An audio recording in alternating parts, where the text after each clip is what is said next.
everyone. Good morning. Yes, I have it up. Good morning. So I was running a little bit behind today. I do have the live stream shared to the space, and we are good to go. Yeah, here we are. Thank you for all of that and all of your work in every space. Right? Absolutely, As my you can pleasure. tell, I'm all about the love today. You feeling very kumbaya? It's so kumbaya, you don't want to know. How It come? What's has going been, on? I don't know, it's been raining cats and dogs. Well, I started this morning with 3 scoops of pre workout, and then I had like 4 coffees after that, thinking I was gonna do some. I bought some garden gloves, so I was actually gonna do some gardening. But it started to rain cats and dogs all day long, right? And I was like, I don't know what to do anymore. I just had a bag of workout. Kind of wanted to go for a walk and be active all day, and yeah, so that didn't happen. So I was kind of like walking around with my soul under my arm. And I just got into like chill mode at one point. I was like, you know what, I cannot win here with this, so I just gotta make sure I'm winning. Just join the fun and just chill then, right? Was nothing left to do.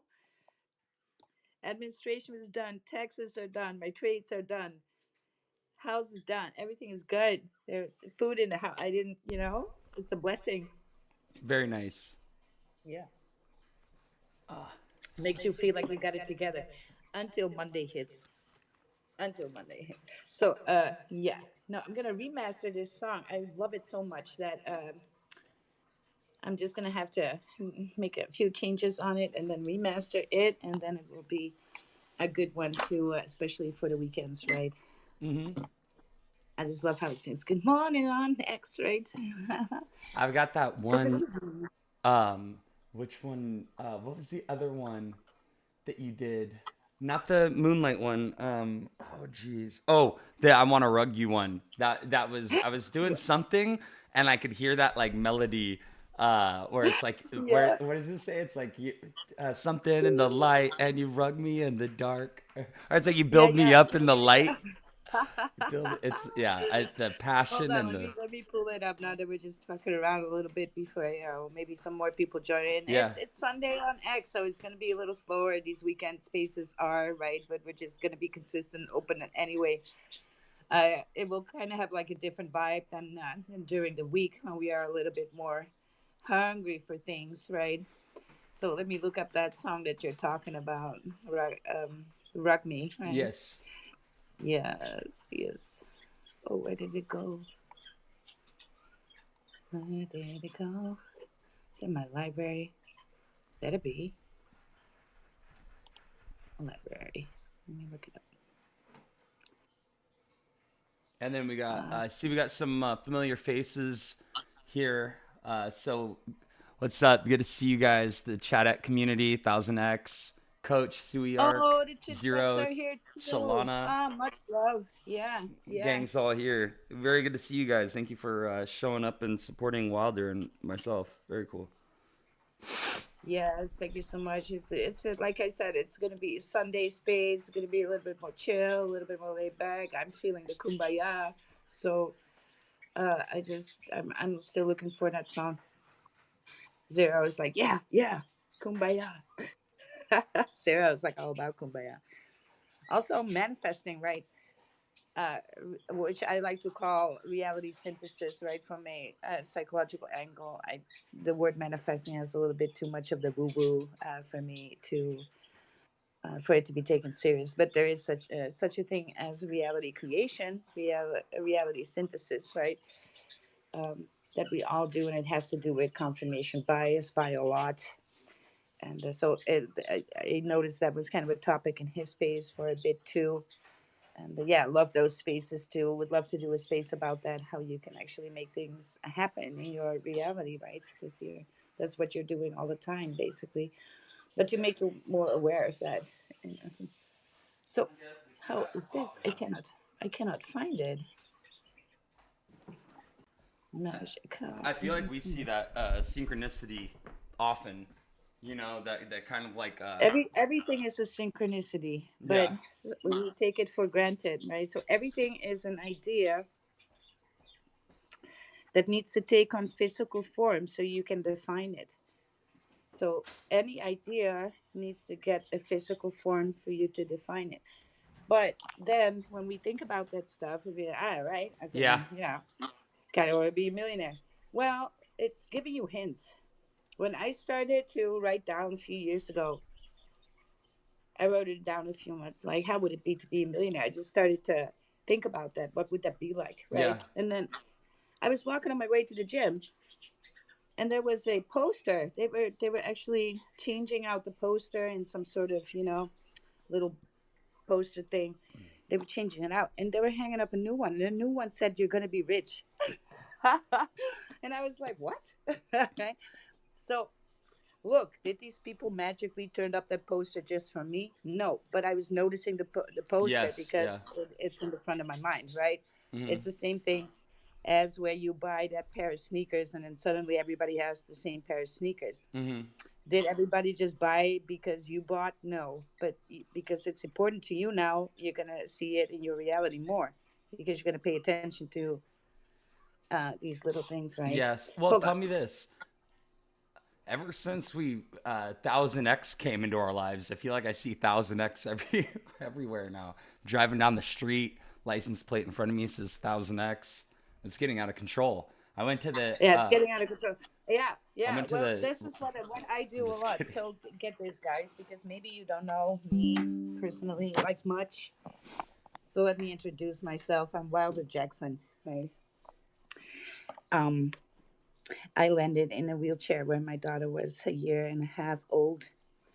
I lost my husband. He died while I was pregnant, and soon after, I lost both my parents. So it was a very difficult time for me. And one day I woke up and I couldn't move from the neck down. And well, my daughter was 1.5 years old, and a lot happened at that time. I needed to move, based on everything that's going on, and that's very, very sad and depressing. On top of that, I needed to move. I needed to get a new house. I just had a little one all by myself. I didn't know anymore what to do, right? Hmm. And I woke up and I couldn't move. And it turned out I was placed in the ER for 4 days. And all I can remember was my daughter calling me when my brother took her to visit me because he was taking care of her. And I was like, the hell with this. I need to be living, right? I Hmm. need to be alive.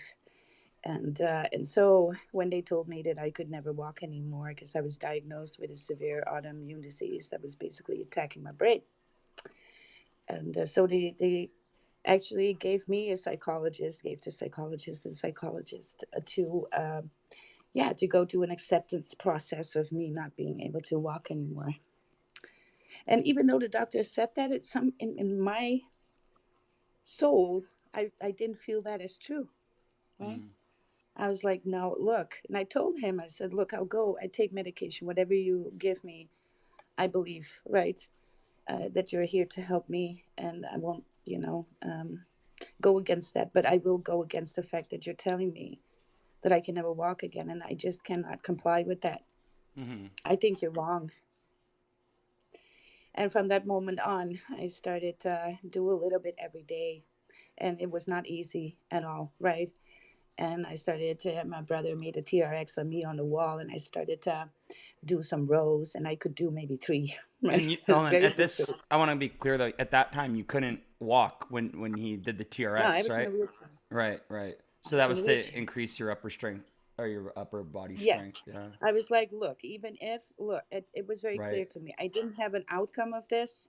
Like I need to be walking. Why am I walking yet? Hmm. That was out of my mind. I was just committing to the Right. fact that I'm gonna try the rest of my life to do something better every day. Yeah, you didn't want to give up. I no, there was Yeah. not nothing in my Yeah. soul was Right. believing any of that. Right? Well, the thing I that's was like, important look, about that is a lot of people, they faced with the same adversity. It's like, what's the point of even going on? You know what I mean? It's like throwing in the yes, towel very is so much. much Well, I'm easier not gonna than say, continuing. yeah, Yeah. I'm not gonna say that I wasn't. The, That the you didn't first want time, to. I'm not gonna Yeah. deny that. Yeah. Yeah, man, I stood on the bridge with my wheelchair, and my brother had my daughter, and I was on the bridge looking like, yeah, like Yeah. Wow. I could just I could just push myself off of here, call It'd it a be day, it'd be a lot and that would be the easier. easy way out. Yeah. Yeah, right. And I was just like, no, and all I have left is me, so I got to be there for me because that's Yeah. all there is. And there's a little one now that only has me, Yep. That's the and most so important I part. gotta make the right. I gotta make the best out of this because I gotta teach. I got something here to teach, You have right? to be an example. Yeah, I got to be the example. If I don't want her to give up ever on life, then I need to not give up either, I think you've even set a if good it's gonna example. cost me every day for the rest of my life, right? Yeah. Yeah. So I committed then and there, Yeah. and so it was a long way, but strange synchronicities started happening. I actually met my coach, and he was like, "Let's do it. Let's get you into strength training." And Mm. I got out of the wheelchair, and within 4 years, I was lifting very heavy. I did heavy deadlifts, and 6 years from there, I won the gold medal in deadlift. I'm a national gold medalist, right? I became a Wow. professional athlete. Yeah. So, so I am walking, right? I'm the illness hasn't gone. Sometimes it still flares up a little, and I get me in like last Friday. They get me in. They call me like, "Hey, your blood is kind of like sketch." Yeah. Before anything worse happens, he'll hook you up with some with an IV and get some medication, and then get that sorted. But at least I'm walking. I'm talking. I managed to open a gym. I managed to train other people and help other people transform. Right. So my life looks very much different than it did when that happened. I would even say that I would never had the wish to win a competition at all if I'd not been in that wheelchair. Right? So sometimes these things that seem like the worst at times actually gives you the wish, Yeah. actually gives you the goal, right? Because it never was a goal in my life. I kind of was happy where I was at, right? I kind of played. I was kind of like a little bit of quote unquote trophy wife for my husband, who was a professional athlete as well. And so I just wanted to, raise our daughter and be supportive and all of that. That was kind of more where I was at the time. But then this happened, and it made me take control of my life in a very different way. Have a business, win a gold medal, right? Mm. And very different than I could have imagined pre wheelchair. So I believe in reality creation. Everything is an idea, and if you believe it, right, you need to persist in that belief. And that's sometimes hard because the world will try and challenge you, and that's where you just double down on the belief. Yeah. And it's like works on conviction like that. So that's a little bit of from me. And now I'm going into the next phase of my life because I had the gym now for a few years, and I have built a fabulous team there. That because I'm going to leave my legacy with them, and they kind of grinded it out and started to buy more shares of the company. And now I'm gonna not be a part of that anymore at the end of this month, right? Mm-hmm. I will still be a shareholder for a little bit more, but yeah, they are gonna take over, and so I can start to free up some time and do different things, right? Yeah. Because when you're a professional athlete, you don't get to travel, you don't get to, you're always on a diet, you're always on a training schedule, you're always working for competitions. The last 2 years, I've been training juniors to start powerlifting in their competitions. So I'm going to deliver those, the last ones, at the end of this month too. Wow. And we're wrapping it up. So I'm bowing out on top, basically, right? And I'm not going to wait for that retracement, and then you're not hot anymore. Yeah. True. So Yeah. Sell while you uh, can. Sell while you're up. sell on But top, right? yeah. Bow Yeah. out on Yeah. top. That's good. That's cool. Don't wait for no, because at one point your other wishes start to come into your life that you want to do. I have some things on a bucket list that I want to go do, and these things just don't match right now. I cannot have both. And so before this whole the gym and everything that I built there starts to feel like a load on my back instead of my wish fulfilled, right? Hmm. That's when it kind of tells you that you need to change up, because you don't want to have any resentment towards that, Yeah. or else you're Yeah, taking the business you want down. nothing but Yeah. gratitude towards it for sure. If that Yes, resentment starts exactly. building up, then what are you even doing it for? It's like the initial goal is totally distorted. Then you know what I mean? It's like you're Yes, just carrying it exactly. on, going through the motions, because why? At this point, you're starting to ask yourself, why am I even doing this anymore? And that's when you start to resent going and doing the work. And I never felt in any of Yeah. my career here did it ever feel like work. Hmm. I get absolutely hands down. So of course, some days you go out with a bigger smile than others. But as soon as I hit that gym and I started training other people, and I was actually introducing some hypnosis into a personal training, that kind of stuff, and changing people's lives was my mission. And I did that for a long time, and I enjoy that, right? So, but in order for it to do new thing, I'm not gonna wait till that feels like I'm gonna resent it, because it keeps me from doing other stuff that I want to do. So at one point you gotta buy out, and a lot of people are were saying like, hey, why don't you just sell the gym and totally can get way more money? But the guys that are, and one girl and the rest are, they are younger, much younger, some, and they are having a hard time. They could have never paid the price that other big investors would pay me. But I also know that they are um, doing the right work, right? Hmm. So I kind of set them all up to own this business altogether, and I might be paid like good 80K less that I could have had any other way. But I'm taking that, right? And so the legacy will still be there. So there is that. It's all beautiful. We're gonna have a big party at the end of the month too. But yeah, Nice. so that's a little bit about me, right? So I'm in transition mode too. It's very hard for me to have a chill day, because owning a business and loving it, right, naturally would prompt you to work every day, right? Quote unquote work, Yeah. or Right. at least busy every day. Yeah. I feel that. Yeah. Yeah. Yeah, so when people always say like, yeah, yeah, yeah, of course, but he owns a business, and it's like, yes, Yeah. don't see that as something easy, He right? works 48 hours a day. Yeah. Yeah, and somebody calls at night or an alarm goes off, it's you, Yeah. right? Yeah. Yep. Always on call. Yeah. Yeah, and in the first 3 years you don't make nothing, you barely breaking even, right? Because there's so much cost in initial startups and stuff, that yeah, you're working for a lot less than somebody makes monthly with a boss. Quite often that happens. So Mm.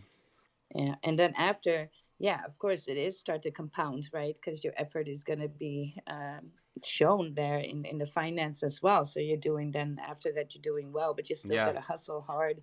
Yeah.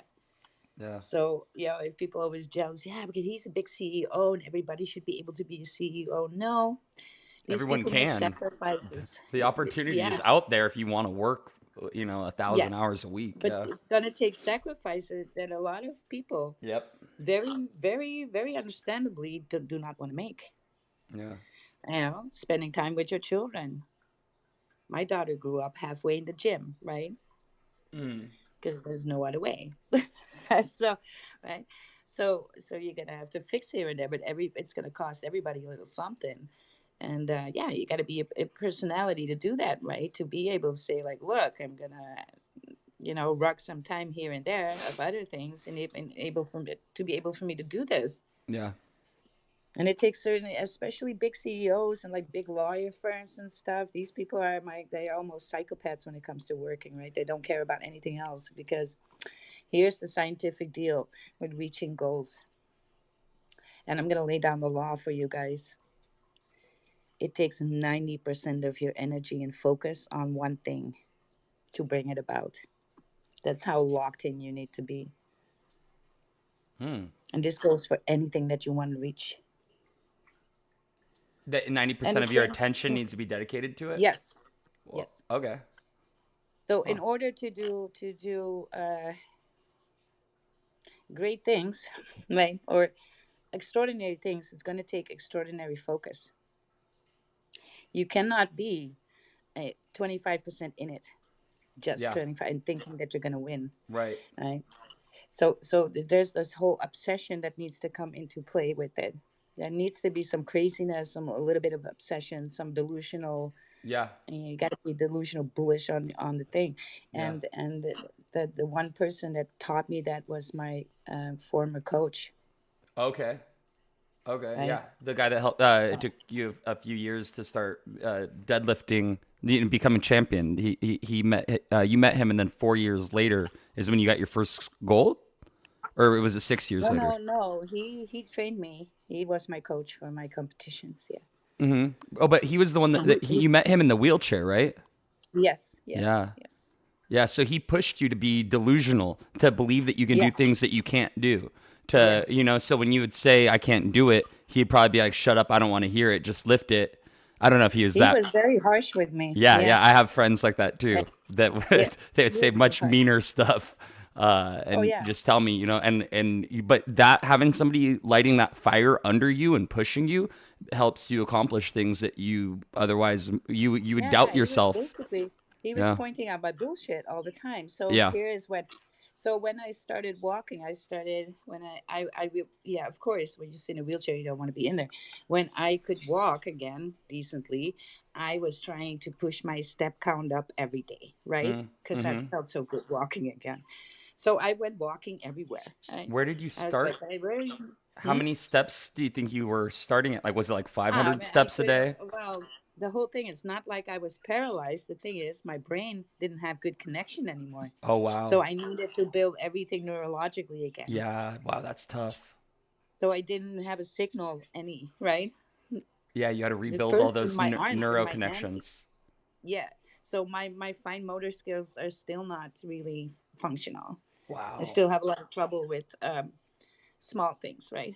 Doing Yeah, small stuff with like my really, fingers. yeah, wow. Yeah. So my and this is what my coach is actually telling me, have you ever did like knitting or crochet or something? I was like, no, Oh, I'm not okay. into that. And he was like, you got to do that. To tune your fine motor I skills, was yeah. like, yeah.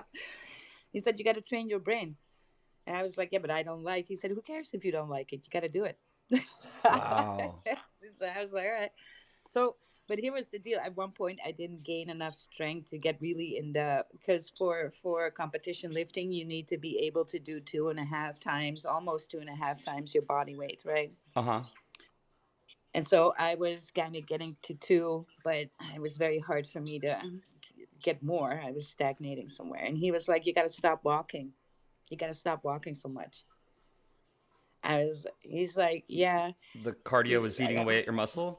yeah, yeah. He was like, you got to stop. But I couldn't stop. I was like, how is walking wrong? It's good for you. It's healthy. And he's like, yeah, it's healthy, but you're doing too much and it's taken away from your goal. You Mm. got to stop walking. And he would call me every night, how much did you walk? Right. Wow. Send me the screenshot, and then send it to him. How much did you walk? And it's too much, less, right? And I was Mm-hmm. like, God damn it! He would get on my ass every day for that. But he also got on me, and he was all about winning, and he etched that into my mind. It was like we're not focusing on any losing. The whole word losing, the word doesn't even come into your vocabulary anymore. We got to stop that. So Yeah. everything turned into winning. Oh, and if I couldn't win at something, because something happened, I couldn't do a training or couldn't finish a training or whatever, right, was going on. He would be like, all right, well, then you win with your diet. Just mind that a little more today, then, too. Just dial in a little bit more to optimize a little bit better there. Mm. Stay winning, stay in winning mode always, right? Yeah. You got to walk away from every situation feeling like a winner. And he said, you need to write it down. I need to see it on your fridge, on your door, on your screen, on your phone. Your screensaver will actually be saying winning, win mode on, or win, or something. Right. So I Mm-hmm. still do that. That's so etched in my brain. So when you go on stage and you need to be lifting your heaviest lift, everything else falls away, and it's like you won already. There's no way that this can go wrong, Yep. Yeah. and that makes you win. And other people are afraid of that because they see you and you're so relaxed. You're so relaxing because I win no matter what,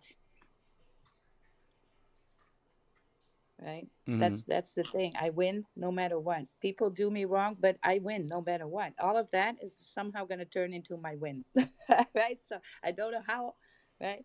I don't know when, but somehow it's going to turn into a win for me. You can do whatever, right? Mm-hmm. And that's where you become some sort of unfuckwittable.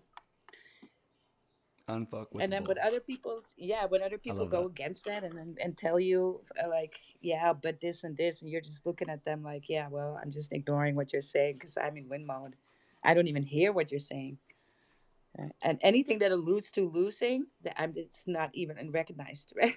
I'm not hearing you. My brain would shut off from that Yeah. automatically. Yeah. But that's how obsessed you need to be, right, in order to win. And athletes do a lot of visualizations, right? Mm-hmm. The moment that you win, you repeat that in your mind over and over and over again. As soon as you you sit down in a chair and start to your mind starts to wander, it wanders through that scene. That's what I say. It takes 90% of that focus, and it's everywhere. Making food, cutting up food, and Mm-hmm. while you're cutting up, you're zoning out a little. Oh yeah, we're thinking about the moment that I'm winning, right? That is so. That's your default uh, movie in your head that just plays off. As soon as you have nothing to do, boom, that movie goes on. Right? So, yeah, and it's you're a little bit delusional. You're a little bit obsessed. Mm-hmm. And I'm not saying any of that is like is in the health category because these trainings are brutal. They're brutal. Mm-hmm.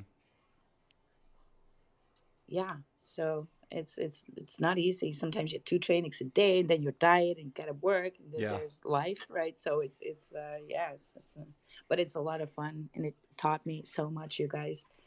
I still believe that lifting weights is does so much for your brain. It did actually renew my brain, right? It did Mm-hmm. because when you're moving, when you are exercising your posterior chain, your body needs to move in sync with each other and your brain to get the right responses at the right time for you to lift a barbell or for you to squat or bench, right? These are all what we call compound movement, addressing your posterior chain. Mm-hmm. And so, scientifically, the alpha is the more it's not the most people with the most fat die early. That's not that's indirectly true, but not directly true at all. Mm-hmm. Because what actually gives you the best outcome on longevity is the muscle mass that you had. Now, I'm not talking be a bodybuilder at all. It's basically this skeletal muscles, right? Posterior chain. And because as long as you have these muscles, you are standing upright for the longest time. And when you stay upright for the longest time, you'll be able to move for the longest time. And when you're able to move for the longest time, your heart, your blood veins, everything is going to be a lot healthier for a longer time. And you're also going to negate any excess weight if you can move around for a longer period of time. It is when we sit still that we are retracing, right? So you do not have a choice. You either move forward or you move backward. But we cannot sit and sit on the bench of life and go like, yeah, take a little bit of a break for a year here. Are going to lose some conditioning. You're going to lose, you're going to be going backwards. And we all need to realize this, right? Mm-hmm. So there's definitely a balance. You don't have to go overboard, but a lot of people could do with a little bit more movement. We were not made to sit down. And I have seen that up close. When you are in a wheelchair, you are going to lose so much just of function, because if things in your body are not trained on a regular basis, you're going to lose function because your body will think, we don't need this anymore, so just get rid of that, right? Mm. Yeah. Yeah. You're. And What? so, Yeah. Go yeah, ahead. this is how your reality works too. The thoughts that you have on a regular basis, guess what? You're going to see that in your world. So if you can master your thoughts, Mm. you are mastering life, and you become, what do you become? Less and less emotionally attached to things. Yeah. Because as soon as you respond with emotion to things, that's where it gets you. Now you're tied to it because you had an emotional response. And we know because we kind of feel that when people are really emotional responsive, it's Mm-hmm. unattractive too. Yeah. We know that in partners too. When they respond highly emotional, you just sit there like, oh my God, that's so energy draining, right? Mm-hmm. When other people, That's so true. yeah, it's very, yeah. So the you win the game of life by being less emotional responsive. Yeah. And emotional responsive doesn't mean that you are a cold and emotionless person. It means that you feel the emotion, but you do not respond based upon that emotion, right? Right. So I can feel angry, I can feel triggered, but my brain is still on. I do not, because I felt angry, start to curse at somebody, right? Right. Or start to feel like I It's need the to way take them that down, right? it's the way that you Yeah. react. Yeah. It Yes. changes the way that you react. You Yes, know, it it's changes kind the of like way we. meditation. Like when a thought enters your mind in meditation, how you're supposed to like acknowledge the thought and then let it kind of like, drift away and not like really Yeah. stay attached to it. And so same sort of thing works with like emotions as well. I believe that Yes. like, it's something, oh, that this person, I feel like betrayed by this person or whatever, and I'm mad at them. But, it's choosing how you respond. Do I like lash out at them, or do I, Yeah. do I just acknowledge what happened and then Well, keep it in mind you know next what time they, moving forward? yeah, well, you know what they say in the Bible too, right? The devil always needs to be invited in.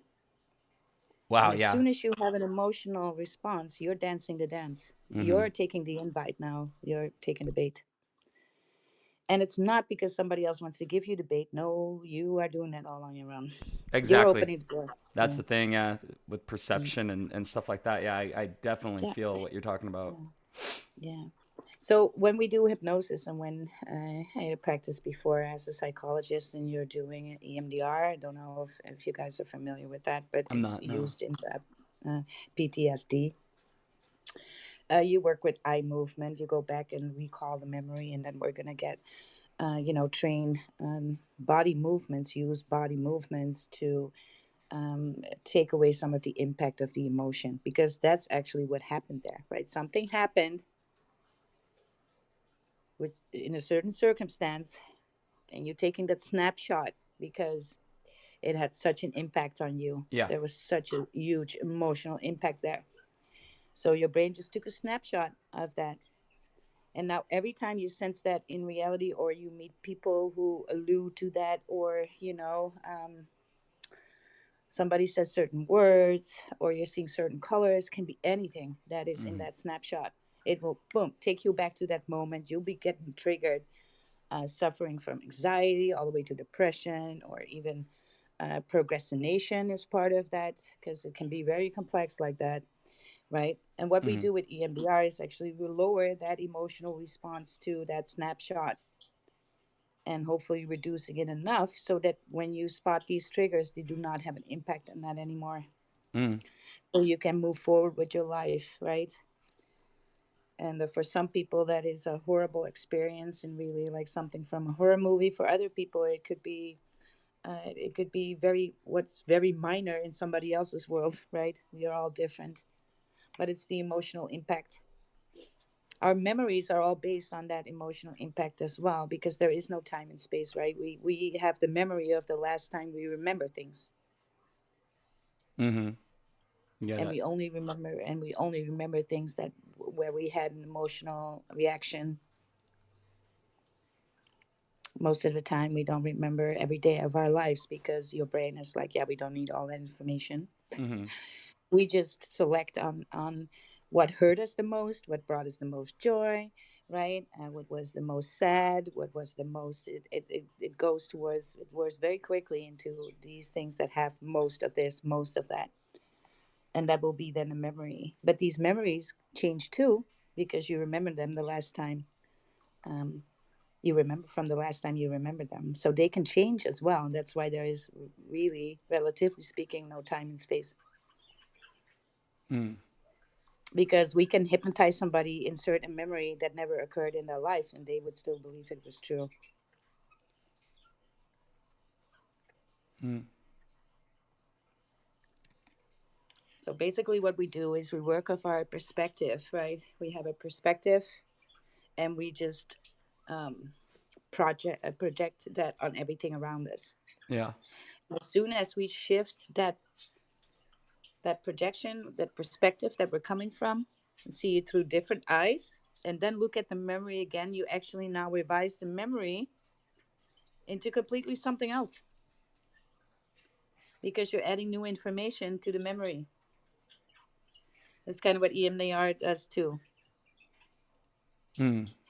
So let's say that your girlfriend was really angry with you and you had a big blowout because of that, right? Mm. You will remember her a little bit like being angry and upset with her, like why she did that is so irrational, blah blah blah.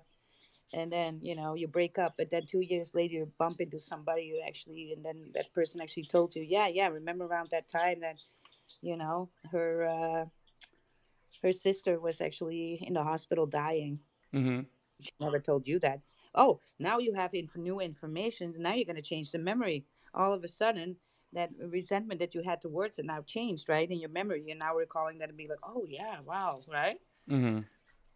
So that's how memories change too, by changing perspective. And sometimes we can induce that perspective through hypnosis or through sometimes self repetition, stating you're a winner instead of a loser. Now, sometimes what will happen is your reality, and that's why a lot of people say, yeah, this is not working for me, right?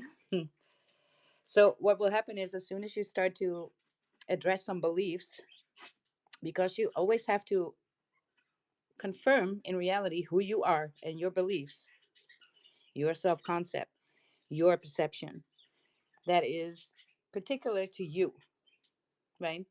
But now you want to alter that. Yeah, guess who's going to fight back, right? So, so sometimes the more you scream winning, sometimes you come into a losing streak Yeah. because the old story in you is somehow still want to play out, and it's going to fight that win because these things don't jive. You can the old you and new you cannot live in the same moment, right? Mm. So that's why there's always this delay. And sometimes when people say, yeah, I just told myself I wanted to be rich, and then my life started falling apart, I lost my house. Hmm. How is this working out? And it's like, yeah, sometimes things are rearranging, and it just means that you need to persist, Yeah. because as long as you persist, you're going to have the opportunity mentally open to be projected in your reality, or else you wouldn't notice all these opportunities and you will say like, I didn't get any opportunities now because you weren't paying attention. A lot of people want the perfect relationship, but they sit and moan. They go out, they go have a coffee somewhere in a coffee shop, and they're going to sit there just freaking meandering over what could have been with a different person. Even though they want a new person, they say they want a new person in their life, and that new person can walk by them then and there, smile at them, but they won't. They're still thinking about the other one. So you just, how do you know if you're not, having your eyes closed to opportunity? You don't, because you think you're right all the fucking time. So right, but Mm. your future person could have walked right there next to you, acknowledged you, smile at you, but you were still thinking about what happened yesterday with that other Hmm. person, and so you didn't even notice that person walking by and smiling at you, right? Right. Yeah, it's the different sides of the brain talking to each other, the like emotional side and Absolutely. the logic side. So the Yeah, your life is like a movie, but you are the lead player. Yeah. yeah. So you are the director of the fucking movie, and you're the lead player, and you're the audience. You're all three. Mm. But when we watch a movie, it's very easy for us because we see everything, right? As the audience, right? The lead could be like locked into prison, thinking his life is done. What he doesn't see is that somebody is actually going to a lawyer, trying to figure things out, trying to get him out of jail, and that's going to be a success, but he doesn't know it yet. But we, as the audience, see that scene happening, right? Mm. Yeah, so that guy in thinking it's in jail and life's over, that's you. But you, as the lead player, don't see that other scene going on somewhere else. Mm. So that's why people say things work in mysterious ways. It's not mysterious, we just don't see them. Mhm. That's why we call it mysterious, and all this woo woo comes in, right? But it's Mhm. not, because we don't have a scope of everything. Just broaden your mind. Listen to this. Your parents needed to meet at a certain time in a certain place in order for you even to be here. If that's not a miracle, I don't know. If you don't consider yourself worthy, I don't know, right? Yeah. And your parents both had parents that needed to have happen to meet each other at the right time, at the right place. Or your parents would have been there, and so you would never have been there. And this goes back compounded. So you walking the earth right now is a freaking miracle. I was just All right? watching a video on this. It was saying that the odds are 1 in 70 trillion. Yes. I I was mean, just that's watching a like video winning the about this last lottery night. Yeah. every day for the rest of your life. Yeah, the odds are just unfathomable. They're beyond comprehension. But yeah, 1 in 70 trillion with a T. So that's a lot. Yes. Yes. So think about the value of that. If you ever feel like you're less than, think about that, Mm-hmm. right? Definitely. And sometimes when you feel less than, sometimes it's kind of you that is creating that. Mm-hmm, Because that guess what? narrative.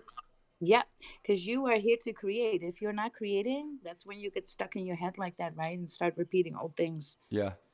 Yes, I went through some abuse, bad times happened in my life. Well, I'm sorry to say, bad things are going to happen in your life, you guys. And I hope that you can bear them. And I hope that they won't happen all at once so that you get soul crushed, right? I hope these things. But I cannot keep people away from pain. That cross that he was talking about, we all gotta bear one. Mm. We're all gonna lose a loved one. That's a given, right? And all Yeah. you can do is start to create so buffer against that pain. So you can give it some meaning and transform that a little bit, right? Mm-hmm. Because devastating things happen. If you're reading a Stephen King book, and I knew this already before I landed up in a wheelchair, you guys, and that all happened to me because I treated people that were treated awfully as a child, awfully as adults. Horrific. There is things adults do to each other and to children that you do not want to hear. And I don't wish to tell them because you don't want to acknowledge that too much in the world, that type of evil. Mm.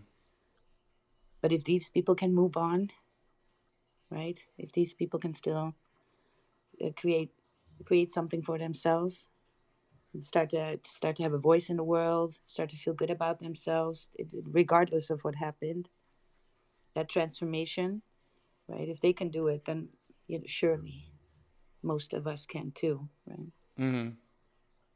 Yeah. So, yeah. Yeah. Again, against adversity. Yeah, and Against overcoming, adversity. Yeah. overcoming. Overcoming. Look, Yeah. nature is cruel. Nature is cruel. Everybody's like, ah, yeah, cruel, kumbaya, right? Hmm.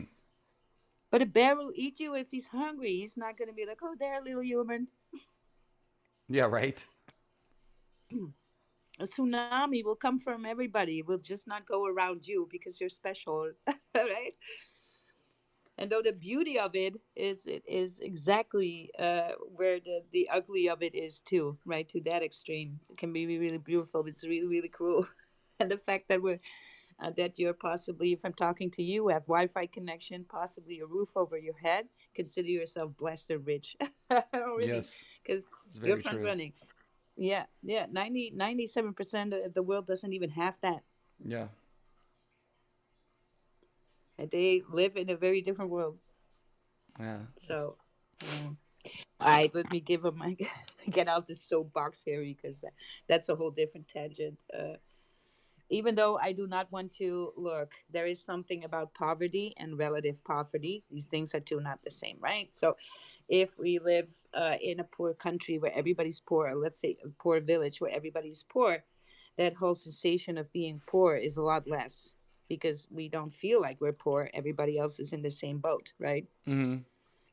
All right, but now if you live on a block where everybody is rich and your family is not, so everybody has a nice car and your family does not, right? And even though you have a car and you're privileged in comparison to the rest of the world, there is that sense of relative poverty that is actually more harmful than the real poverty itself. Mm. because now we're seeing that there's a difference. And now it feels like I'm different from the other people because I don't have the same things.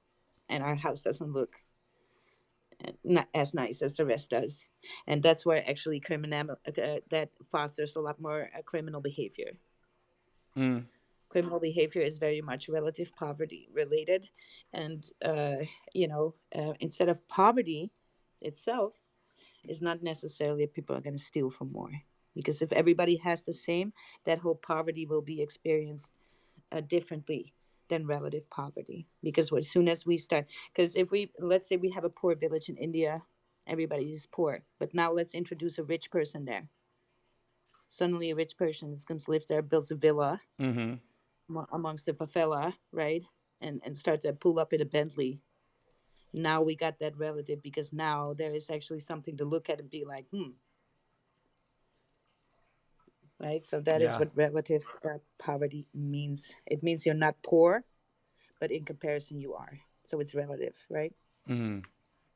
And that is actually has a lot of influence on criminality numbers, not poverty itself. So everybody kind of gets that wrong. Mm.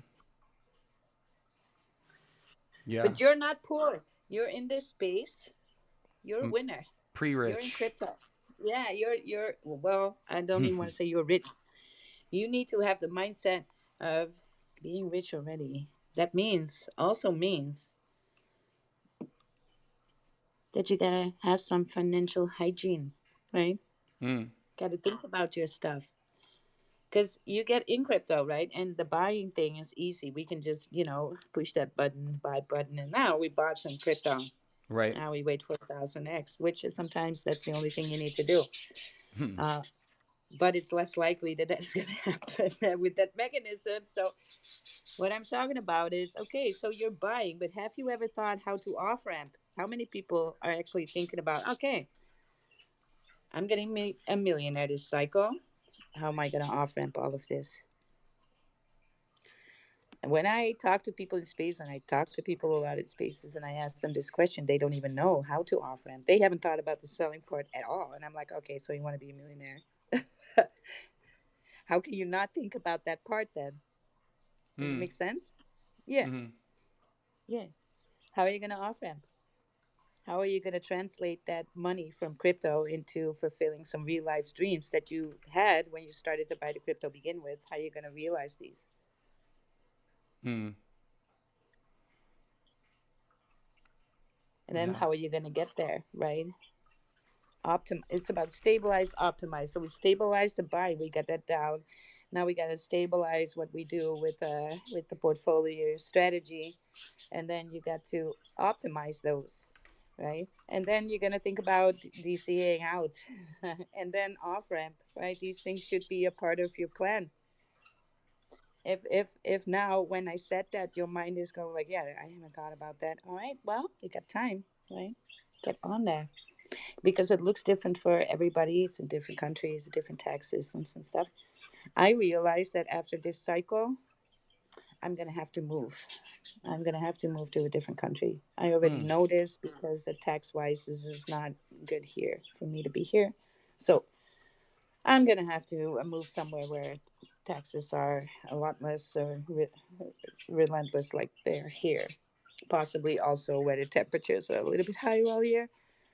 So this cycle, I'm gonna have to do that, right? So, Wow. but last cycle, I was like, wow, this I see possibilities of this cycle. I am wanting to be a millionaire. Mm-hmm. Mhm.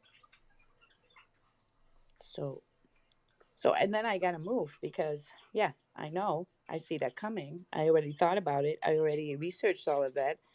I know I'm gonna pay about 35% in taxes, if not 40%, and I'm not gonna go for that. So, Yeah. if I want to off ramp here, right? So or I need to pay for a shit ton of loopholes. So I if I need to pay for loopholes, I'd rather pay for a whole move and a house somewhere else, right? Mm-hmm. So I already figured out my plan to off ramp, but yeah, give that some attention, right? Mm-hmm. And what do you want to do then in real life? How are you going to go about that? Where do you want to live if you want to move? What kind of house do you want, right? Mm-hmm. What's important for you to get done there? Yeah. because these are a part of your goal. That should be a part of your that visualization, right? That end scenario. Mm-hmm. These things are all going to be in it. So if you never think about them, how can you expect to be realizing that goal if you never even had it in your mind? Yeah. You won't just sitting there and you possibly be rotating, making screenshots of these millions in your wallet, Hmm. send the screenshots to somebody else and then not sell. Because guess what, a lot of people don't do this in crypto. 95% of the people in crypto are not selling, you guys. Yeah. So from the I see a lot of people in the space right here. Well, means most of us. Right, means most of us. That's you. It's me. So you got to practice some of that selling. You got to practice that selling muscle, right? So how do we do that? Okay, we start, and this sounds really silly, but I'm gonna give you an example here. There's a reason why we do, let's say, firefighter training, right? For people who just have businesses, Mm-hmm. first aid training, right? Mm-hmm. That kind of stuff. Why do we do that? Because we needed to have done something because that's how we learn. Yeah. So when I went to that firefight, when I opened my gym, you need to have one person there that is certified for to put out small fires, to do CPR, and all these kinds of things. So I went on that training, and I was asking him like, why do I got to put out this little fire with a fire extinguisher? And he was like, you know how many people have a fire extinguisher because they never used it. They Mm-hmm. will not use it. They will not use it when the actual fire is there. He says, and Yeah. that's how a small fire can get into a big fire. I was like, that hit me. I was like, wow. That's such a good point because they've never even practiced using one. Their No, he said mind they doesn't were even afraid. remember when they're Yeah, in the emergency. They don't even think to grab it because they no. can't even visualize themselves using one. Yeah, sometimes they're even afraid of using it. They should be more afraid of the fire, but because they don't know how to operate the thing, they're gonna not do it. And that's what Yes. the guy actually told me. I was like, wow, there's something to that. I So, got I and got it us was some kind of hot like, alpha. hmm, When as we were talking, I was on yeah, Monad Testnet. I found another faucet, and I was just able to get some. I don't know Kinsu. So we've covered Kinsu before, but it has its own faucet, and the I faucet. know. Sorry to side. Have you used the faucet? Yeah, so Kinsu, yeah, man. Yeah. So you have to verify your Great alpha Discord system. though. You verified your Discord and did it? Yes. Oh, I think I must have got stuck here before because when I was trying to verify the Discord role, I couldn't figure out what to do. And I realized I had to go through my direct messages on Discord. And then there was a message from Kinsu. I opened that, and then you verify on that message. It gives you a code. Yes. You confirm that you're a human, and then you can Yes. faucet. And so before I was getting stuck on that step, and I think that I like just got discouraged and I was like, oh, maybe this doesn't work or something. And I just got it to Move. work. So Yeah, move on. cool. I was going through Monad stuff trying to, because I want to do that NFT launch.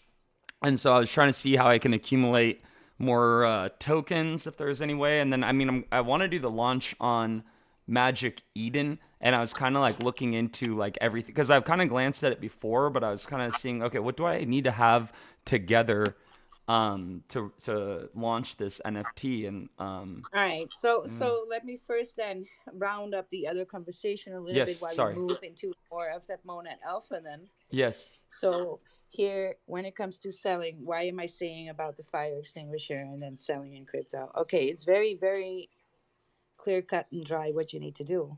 You need Mm-hmm. to buy $5 of something, and then preferably when it pumps, sell $1 at a time.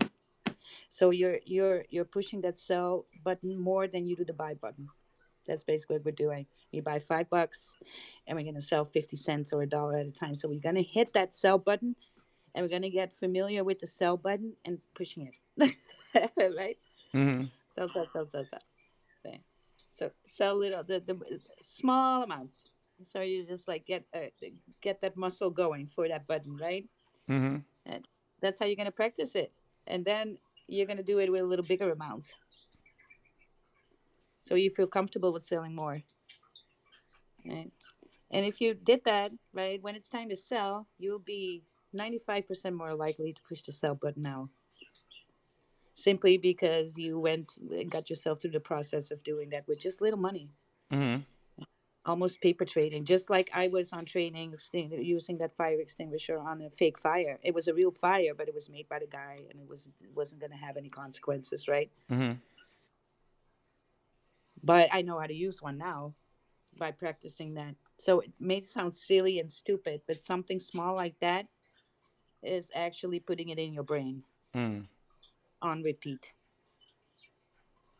So you're more likely to sell. Because I used to have a copy trading account at Big Cat, and I would do swing trades, and I had a TG, a private TG with people that were I was giving entries and Uh-huh. targets. So basically, what everybody wants in crypto, right? An entry and Yeah. an exit. Mm-hmm. So it gave you a price to get in and a price to sell to get out. And it never failed. People in my DMs today, like, hey, is this token going to do something? And I was like, look, I don't know. We're doing swing trades here. It's not for hodling or Yeah. DCA strategies. We're doing swing trading here. So I don't know. I'm Mm-hmm. just looking for a breakout for a swing trade. And that's it. Mm-hmm. Usually on Big Cat Exchange because I had a copy trading account there. So, and he was like, yeah, but I didn't sell. And I was like, why didn't you sell? I give everybody a freaking entry and a target. What's wrong? And he's Mm-hmm. like, yeah, I thought it was pumping so hard. I thought it was going to do more. Yeah. And I Right. was like, yeah, well, I can't help you, right? I give you guys, what do you need me to push the sell button for you as well? Yeah. What is going on here? And that guy actually had 90K. He got in so big that he had 90K on top.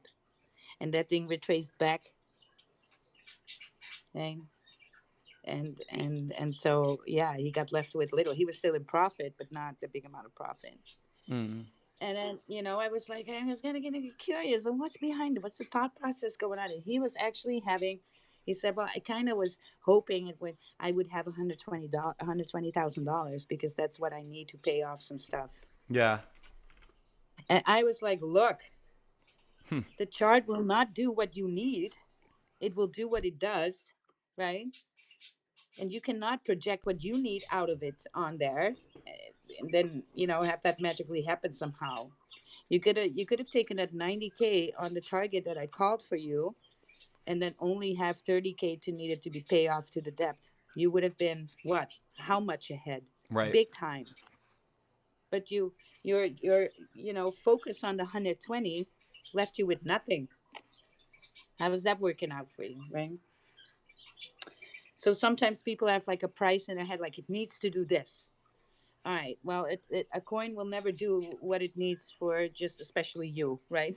Right. It does what it does, and it has targets.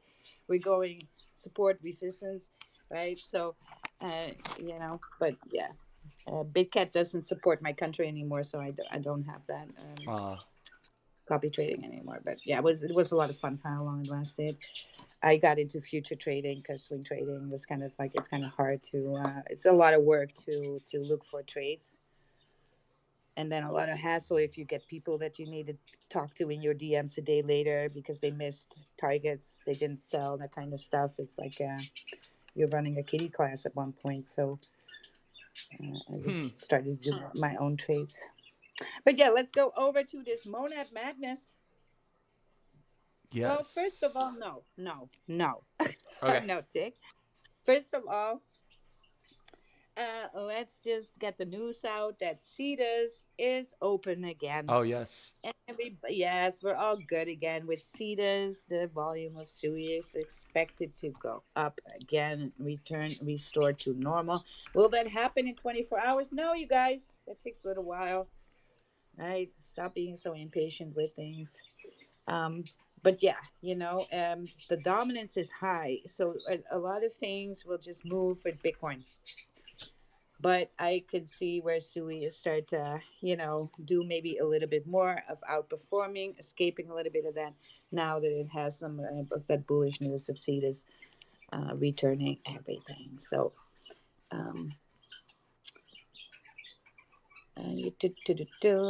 yeah, And then Bitcoin is having a nice Last time I glanced at it, yeah, 106.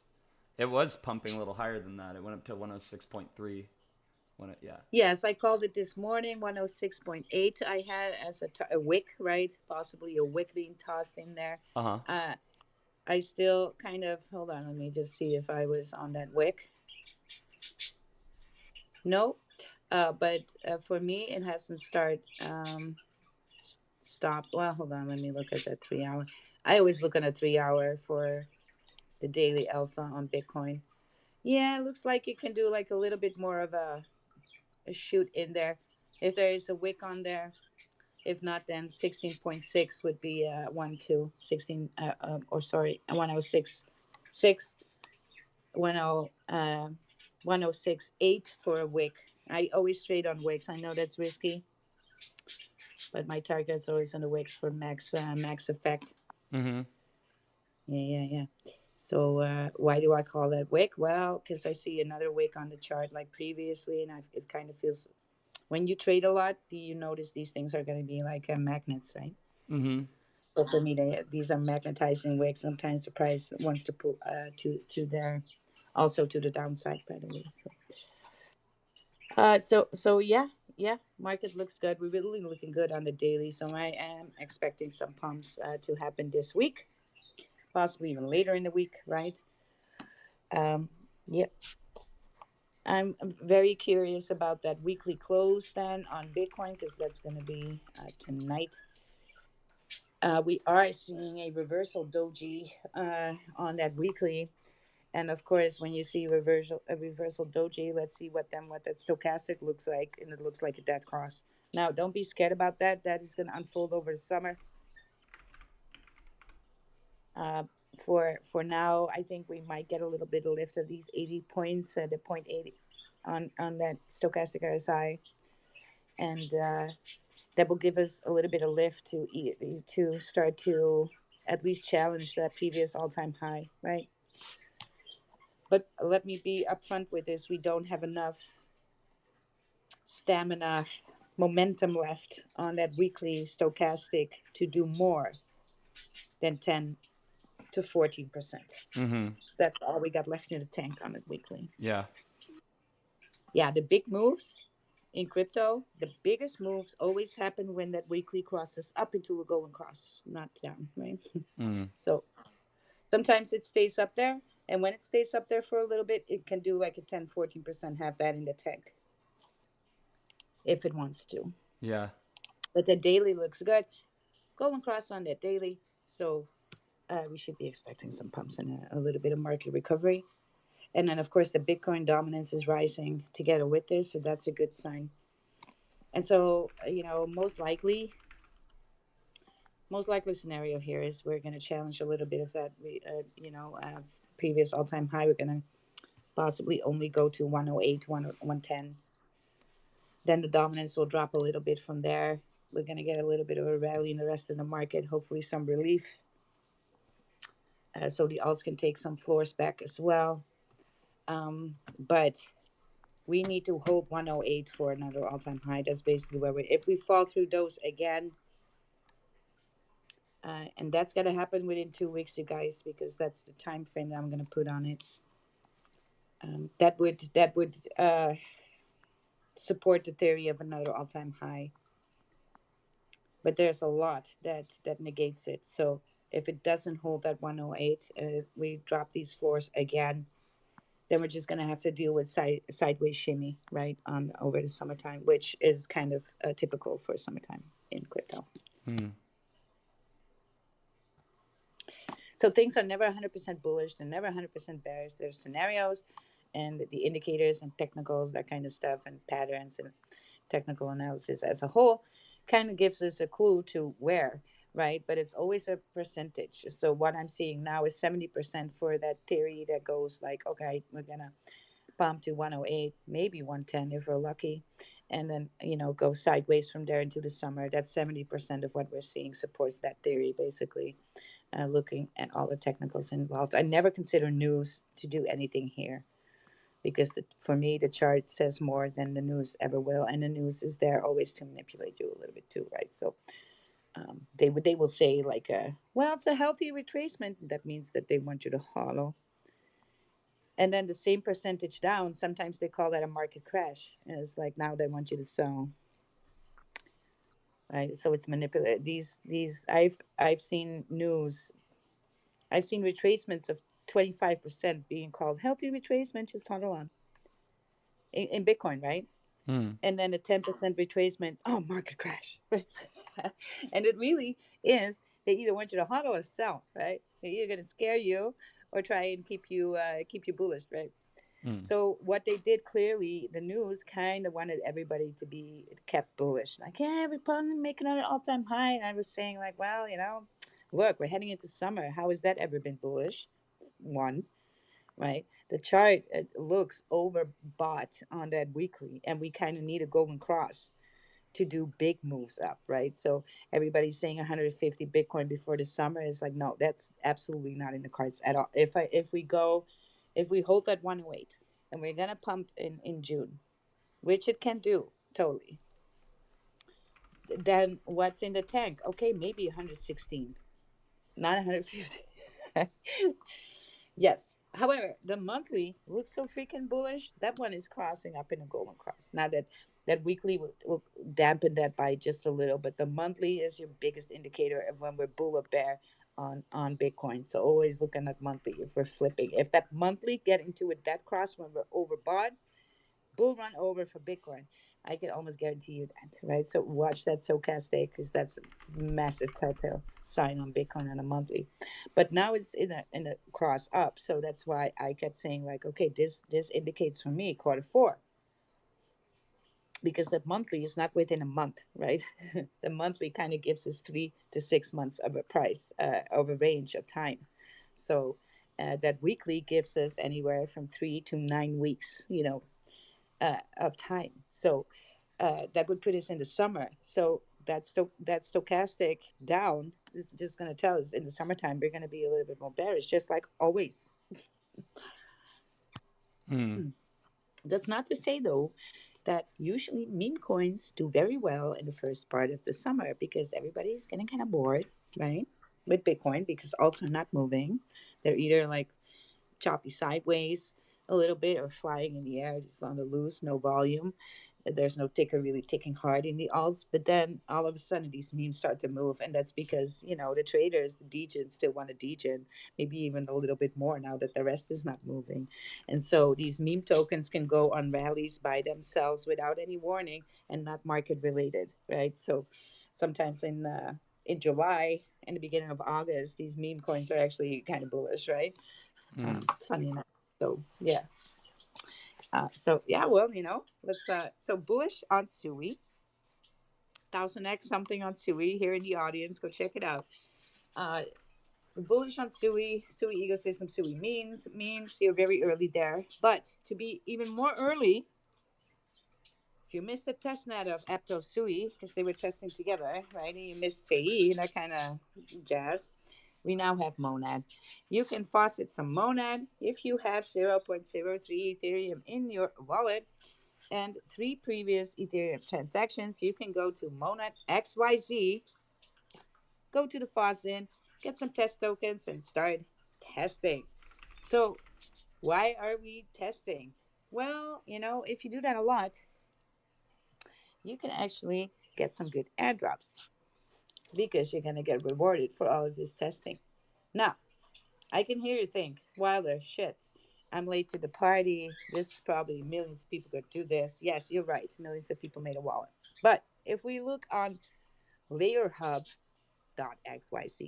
you can choose the chain that you were active on, and it will give you a breakdown of how many wallets are doing this and how many wallets are actually doing enough for an airdrop. And then soon you come to figure out that by just doing a little on a testnet, you can actually, position yourself to get an airdrop because a lot of people only do that faucet once and do maybe one transaction and be like, it's not for me, right? But if you do every day just 2 or 3 transactions, just a little bit here and there, you can get ahead of the game and still be in time for that airdrop. Now, we don't know when they go main. Rumor has it somewhere in July. but it would be bearish if they actually give a deadline, because you want them to test the net, and that testing is to fix bugs. So they can never tell us, yeah, we're going to do that launch right then and there, because hey, if the testing is not going right and they're going to launch to mainnet, that's too late to fix it, right? So um, yeah, as long as it's in testnet, there's just fixing things, testing things, and they need people to transactions here and there and different D apps available to yeah, to fix these bugs. So that's what we are here for, and that's where you get rewarded with airdrops. I actually got a lot of airdrops from CE, um, and this. Now you're gonna wonder, yeah, why are you so bullish on Monad? All right, so I'm always scanning these new layer ones because there's new technology that is going to be faster, cheaper, etc. And so, of course, that's why I'm bullish on Sui coming out, because it is four times faster than the last fastest one we had, which was Solana. And it's also cheaper, right? And it does this multi swap thing where you can actually push like 10, 20, 100 swaps in one go. So it can do the parallel scaling. Oh, Sui and Solana, both of them have different coding languages that sets them apart from the rest of crypto, which the builders are used to building on Ethereum. And so Monad is now a EVM compatible, basically a rebuild of Ethereum, so to say, that can parallel scale too, and it's going to be faster than Solana and just half as fast as Sui. But it does have that bullishness of, 90% of the people are the builders in crypto can build on there immediately. All the utility that's had can be just taken for somebody else, and boom, uh, be released on there. We don't need anything else to learn new codes or whatever. So very bullish. Then we're looking at some venture capital. Who is backing Monad and how much? So they almost gathered $300 million for Monad Layer 1. And venture capital, well, Coinbase, Circle, right? And big ones that are actually also behind what? Solana, Sui, right? Even better than CE. And so kind of Aptos is kind of lacking in that area a little bit, right? So that should tell you something, that these big venture capitals are gathering behind something like that is usually, for me, a signal that we're dealing with something that it has all the potential of being very, very bullish, right? Also, you can then see where they go main. You can buy Monad straight up on Coinbase. That's got an indication there too. I think Qcoin was somewhere in there too, not too sure. But yeah, so get yourself some of these Monad tokens, and then you can, test the net, test it. You can do some paper trading with meme coins. We all launched our meme coin. I launched another token and deployed another contract on what was it, Guru today, right? I kind of wanted to deploy a contract, and so that's another transaction Oh, that I did. did you We launched our deployed own. you deployed on Yeah, Kuru? yeah, Ooh. Yeah, I'm on Kuru right now. I was just building an avatar um, where you hatch yes. the egg. Yes, you just got to be careful with Guru. But you got to have. There is a scam site out there that you need to have Guru XYZ, right? Oh, I'm on Because Kuru.io. yeah, or sorry, IO. It's Yeah. IO. There's also a dot network or something like that that actually can drain that ETH out of your wallet. That happened to Memes this morning. He was not paying attention much, even No. though yeah, yeah. So he just pushed in like Guru, and then it gave him that network option instead of the IO. So please, always when you are testing the net, always go to Monad XYC, Hmm. choose choose ecosystem in their menu. Up there it's ecosystem, and then you get all the DApps in their ecosystem that you can test, and you just link straight from that page, so you always have the right one. Yeah, Mm. yeah, Yeah. just because freaking scammers will scam. Yeah. I went to the URL through the Monad website. I was looking through the directory of Yes, always go to applications. the Monad website. Yeah. Yes, And yeah. so now I just built this little avatar with like I have like little like Awesome. accessories. So I had like a Yes, I legendary never. accessory and a rare You one. me too. I have flaming ice and a Yeah, same. lollipop in my mouth. Yeah. Sick. I've got the flaming eyes, and then let me see. I'm trying to see how can I see my avatar now that I've made him. So I I have, don't know. I kind of logged it. I kind of added my Twitter, and then I got a monster hoodie. yeah. You got a monster. Oh, hold on. Wait, what is this? Yeah, monster hoodie. Let's see. I got a Right. Breath of Estovia background. Did you say a monster hoodie? Yes, and it actually has the hood on its head. And then I did that monad cap on there, the Uh hat huh. on there too. So I look like gangster. Like a gangster monster. Oh, But you guys have fun over there. You can mint NFTs for free or pay a little bit of monad, right? It's all about these transactions. So just me being active for 3 weeks, no, 2 months, right? But I ramped up my activity for the last 3 weeks. I have 470 interactions. I am actually now in the 0.18% of wallets. That nice. puts me at a rank of, I'm in the 500,000 range of wallets eligible. So Wow. look, airdrops are never guaranteed, but How did you see your I know if you're eligibility? testing. Hmm? How did you see your eligibility? I'm on the Layer Hub, and then I can see I'm in the top 0.69%. Um, I'm better than 304. I don't even know. I can't even read that number. And the other 3 billion people, yeah. Yes. But But how but do you see where you're eligible? you don't. The layer hub you is just I use layer hub to see how good I am Mm-hmm. for this. You can also look up your Ethereum wallet, see what transactions you did, in conjunction with what other people do, right? But I use it as a tool for this to kind of see where I'm at in with the rest of the wallet, see if I'm bullish enough to consider myself being eligible. So I think you need to be within the 500,000 for to receive something. That's me guessing based upon previous things that I did in testnets and get rewarded, but it's never 100%, right? You Mm. test the net and then even, but even I'm going to tell you this alpha. So when you go and look in that ecosystem, we actually have a few projects that are raising millions of their own. I researched those. Kinsu is one. So there's going to be dollar sign Kinsu. That is going to be the utility token on Monad. As soon as it goes main, that will go main too. But guess what? That one doesn't have all the listings, all the bells and whistles yet.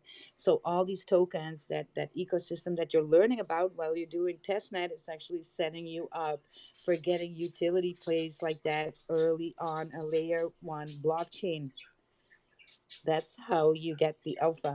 Also, you're gonna have a leg up Mm. if you're doing that testing, not just in that way, but also you have been moving on that net already. So everything feels familiar to you. You know what the DEX is. You know where the liquidity layers are.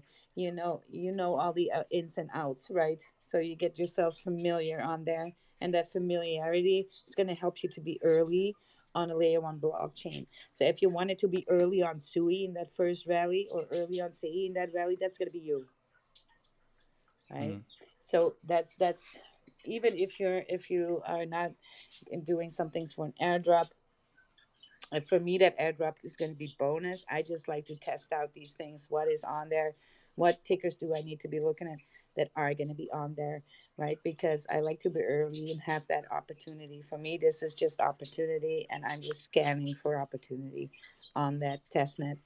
And yeah, so um, if you are, thinking like, hey, that makes sense to me, go on a test net and just fuck around and find out, right? That's the that's the alpha. Fafo all the way there. You cannot do anything wrong. It's paper trading. You're getting testnet tokens, right? So they're basically like, yeah, it's paper trading. You can buy coins, sell meme coins, get NFTs, mint NFTs, possibly launch your own collection on there. Pretty easy. I have my own meme coin with Wild. What's the ticker? Has its own meme coin, right, on Token Mill. Um, and you can just have. We had so much fun with that, right? We had Cholana has his own meme coin there, right? I know his meme coin is on there, and we launched on Guru this morning in Crypto Moonlight. We started launching our tickets there too. With our, it's nice. It's free marketing too because you can hook up your socials and stuff with your screen name. I mean, Andro here can do a token. JXRD from Chidet. You can actually do from your Chidet. If you have a community that you want to advertise, use this testnet. Go do Chidet. Chidet token is being early on Monad, you guys, and you can screenshot it and make content, right? And have your tickers out there because people are testing that net are going to see your tickers, your logo, and your socials too. So I just think, great free content, free marketing. Yes. Mm-hmm. Right. Yes. Launch 2 tickers a day. Do that. You can do that. It's testnet. Right. Doesn't have any consequence. Also, you cannot rock the LP on Guru. I kind of find that out. LP is burnt there too. Because I was like, within 5 minutes, I was, Devin's gonna wreck you. Hmm. Devin's gonna pull the LP. But no, I couldn't do that, unfortunately. Hey, you guys, let's come on stage. Let's talk. Let's have a chat on Sunday. Let's go. Hey, come on, Thousand X, Andro. I see you so much in the space, my guy. I just want to have a chat. Um, Coach, anybody, you want to come on stage? I'm gonna make some coffee like I needed. I do not need coffee right now, but I'm gonna make it. So Tick, if you just want to take over a little. So Yes. show people the Layer Hub. It's just a wallet analysis type of deal. That's what Layer Hub is. You can do all the protocols, all the chains, all the test nets that are available, and to see how you compare to the rest of the people who have that same wallet, right, or who have that same layer that they operating on. Um, in comparison. So for test netting, this is kind of give you an idea of where you are, and it's kind of make you feel like you need to do something more. So I want to be in the 0.01%. Mm-hmm. I'm right now 0.18. Nice. So I still have 0.17% to go to be in the. Then I consider myself elite tester. See how I always need to win. I'm just Yes. freaking. My brain is just so primed to always do better. It's ridiculous. I'm sitting there saying good morning to everybody while I'm test netting. I'm just doing three things at once. That's awesome. What's up, guys? Hey, how's it going? What's up? Good morning. Happy Hey, Sunday. hey, happy Sunday. Yeah, I'm actually on my way home today. Going to be catching a flight, so my little vacation with the family for the graduation has come to an end, which is nice. I had a really good time. Man, I was just listening basically all morning while I was packing. Wild. I I loved your little backstory this morning. It was pretty. It was a little impactful. I actually came from a pretty traumatic motorcycle accident. I didn't think I was going to be able to walk again either. I was basically held down to a wheelchair for about 6 months before I could bear weight on any of my broken ligaments, my legs and my pelvis. But needless to say, I could relate basically to those trials and tribulations of life. And so it's admirable to hear that you have gone through something traumatic and you basically have overcome it, and you're a successful person, basically against the odds that the world puts against you in your situation. So I appreciate you opening up a little bit about that. That was pretty. It was good to hear, man, because it's just amazing, what people are capable of, the healing and just all around. So just wanted to say that I was listening the whole time, and that was nice to hear come out of you and get a little backstory about Wild and why you're so wild. Yes, why they call me Wild? Well, it's actually my hair, but I got long hair, very long hair.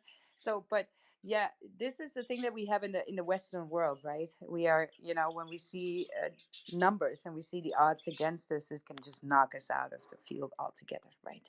It can really demotivate you.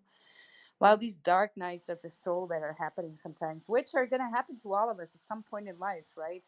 Right. Because you can pretend it's not, but it will in one shape, form, or the other, right? But in the eastern part of the world, they see this, especially like in Africa, they have these tribes. When you go to the dark night of the soul, we here in the Western world call that a depression, and it feels like a disease. And there, they're kind of treating it like a rite of passage. You're moving from how you were operating at one point in your life to transitioning into something different, and how different that's going to be is all going to be how you respond to that dark night of that soul happening, right? So are you going to let that defeat you? Are you going to make yourself Right. get some more character in your character, look for your strengths, and Or buff up become better. those? Yes. So you actually, like a butterfly, transform, right? So they see it more as a transformation, not a depression. But you go to the valley to envision being on top, and you can only envision yourself being on top when you're in the valley, because when you're on top, you're not noticing you're on top all the time, right? So you do not experience, and nor do you want to have a goal to be more on top. And it's always success. If it's never based on success, see, success comes from trauma, comes from deprivation, sometimes desperation, right? It never comes from success or anything nice. It's always based on people who grew up too poor that are becoming too successful, right? Or too desperate and then flip over to the other side, because that's the law of polarity at work for you. So a dark night of the soul is not there to your detriment, right? Or to your doom. It's not meant to keep you, to torture you. Pain is one thing, but suffering is kind of a choice, right? Yeah. Yeah.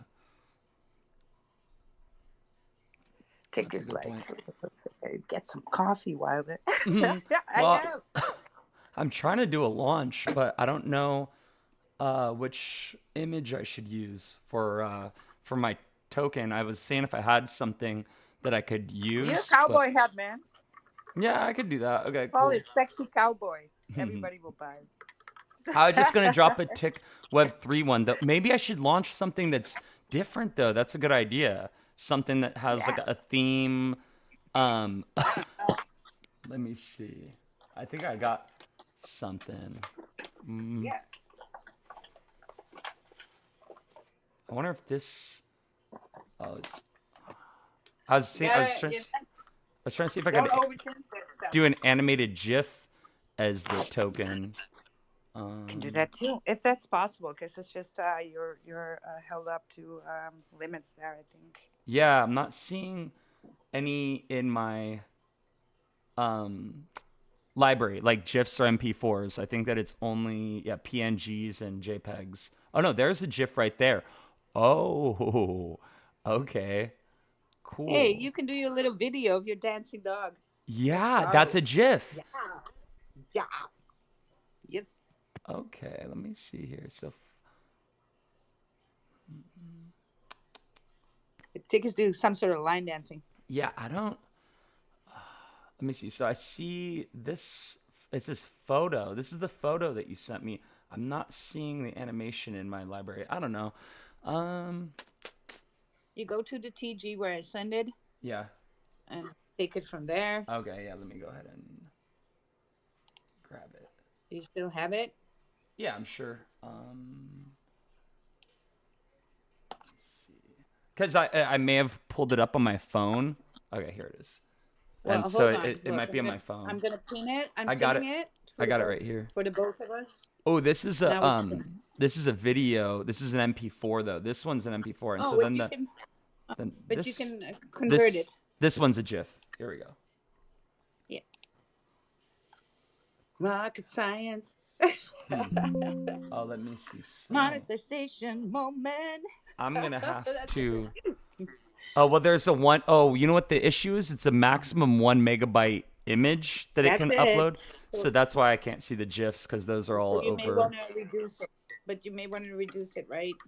You can reduce that. Yeah. Do like an online conversion or something like that. Yeah. Now I'm trying to think. Huh. I don't know. I'm gonna have to come back to it then because I was like, oh, I'm gonna Yes. launch something real quick, and then I got caught up in the moment. So transaction count on Layer Hub, you said that you're at like 5K, 5,000 transactions. No. Oh, 470. What do you think? oh, I'm I'm at doing 10 seconds all day. Well, yeah, I'm at 110. So I also have close to 16 Monad now because I did make a good trade with an NFT paper trade, right? what? So I have a little bit more Monad. Yeah, How man. did you do that? On And which? also, I staked what's the ticker token, right? Okay. And when yeah. So I'm milking. I am getting a lot of rewards from that too Yeah, because people are taking it. I was staking too. I've been staking and then unstaking it every day. I'm not sure if that's a good idea or not. I'm not sure if No, it's better to leave it I'm in. gonna give you. I'm gonna give you the alpha. Hold on. Right after this. I need to do something with passwords. Gonna pay attention. Yes, confirm. All right. So the alpha is this, guys. The fastest way to get your transactions up, because it's not just about transactions with just one contract, right? The best thing to do that I found really easy is just to put very little money, so micro buy 0.01 monad of a meme token and then sell it again straight after, right? Move to the next meme token, buy this, sell this, buy this, sell this. Basically, if you do that, then you run that transaction count up in a diverse way because you're just interacting with a different contract every time on that testnet. Hmm. So that's going to give you an edge two ways, right? So you can just go to a priori and just stake it, unstake, stake, and unstake, but you're just interacting with a priori then. Hmm. So, as basically the alpha that I can give you, right? So I go to the new tokens on that Pandoria token mill XYZ. Okay. Always Yeah. go there. Yeah. You Uh, guys, if you are looking with us, go. Please take these from the ecosystem page on Monad and do it from there.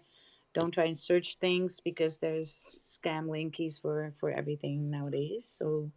So and then there's just new token being launched. It's called like. Well, fine. I don't need to like it, but I'm gonna put the first buy here on the chart. Um, I'm buying right for 0.01 monad. So confirming that in my wallet. Now, when I go to sell, I need to. What do I need to do then? Sign for the token, right? Just like regular trades work. huh. So I need to approve the token in the wallet. So I'm interacting with that thing again. That's another interaction I'm doing, of course, when I need to approve. So now I did 3 interactions just with one token, right? Selling it. All right, cool. Moving on. Next token. So now I have three things in 2 actions. So, and I am actually looking at a different, interacting with a different contract, right? So that kind of gives you a little bit of an edge there. So I'm buying this token. I'm not I'm hodling anything. I'm selling it right away. So it's just gonna, you know, cost some fees, but on gas, but it's next to nothing on here. So now I approve this token in my wallet.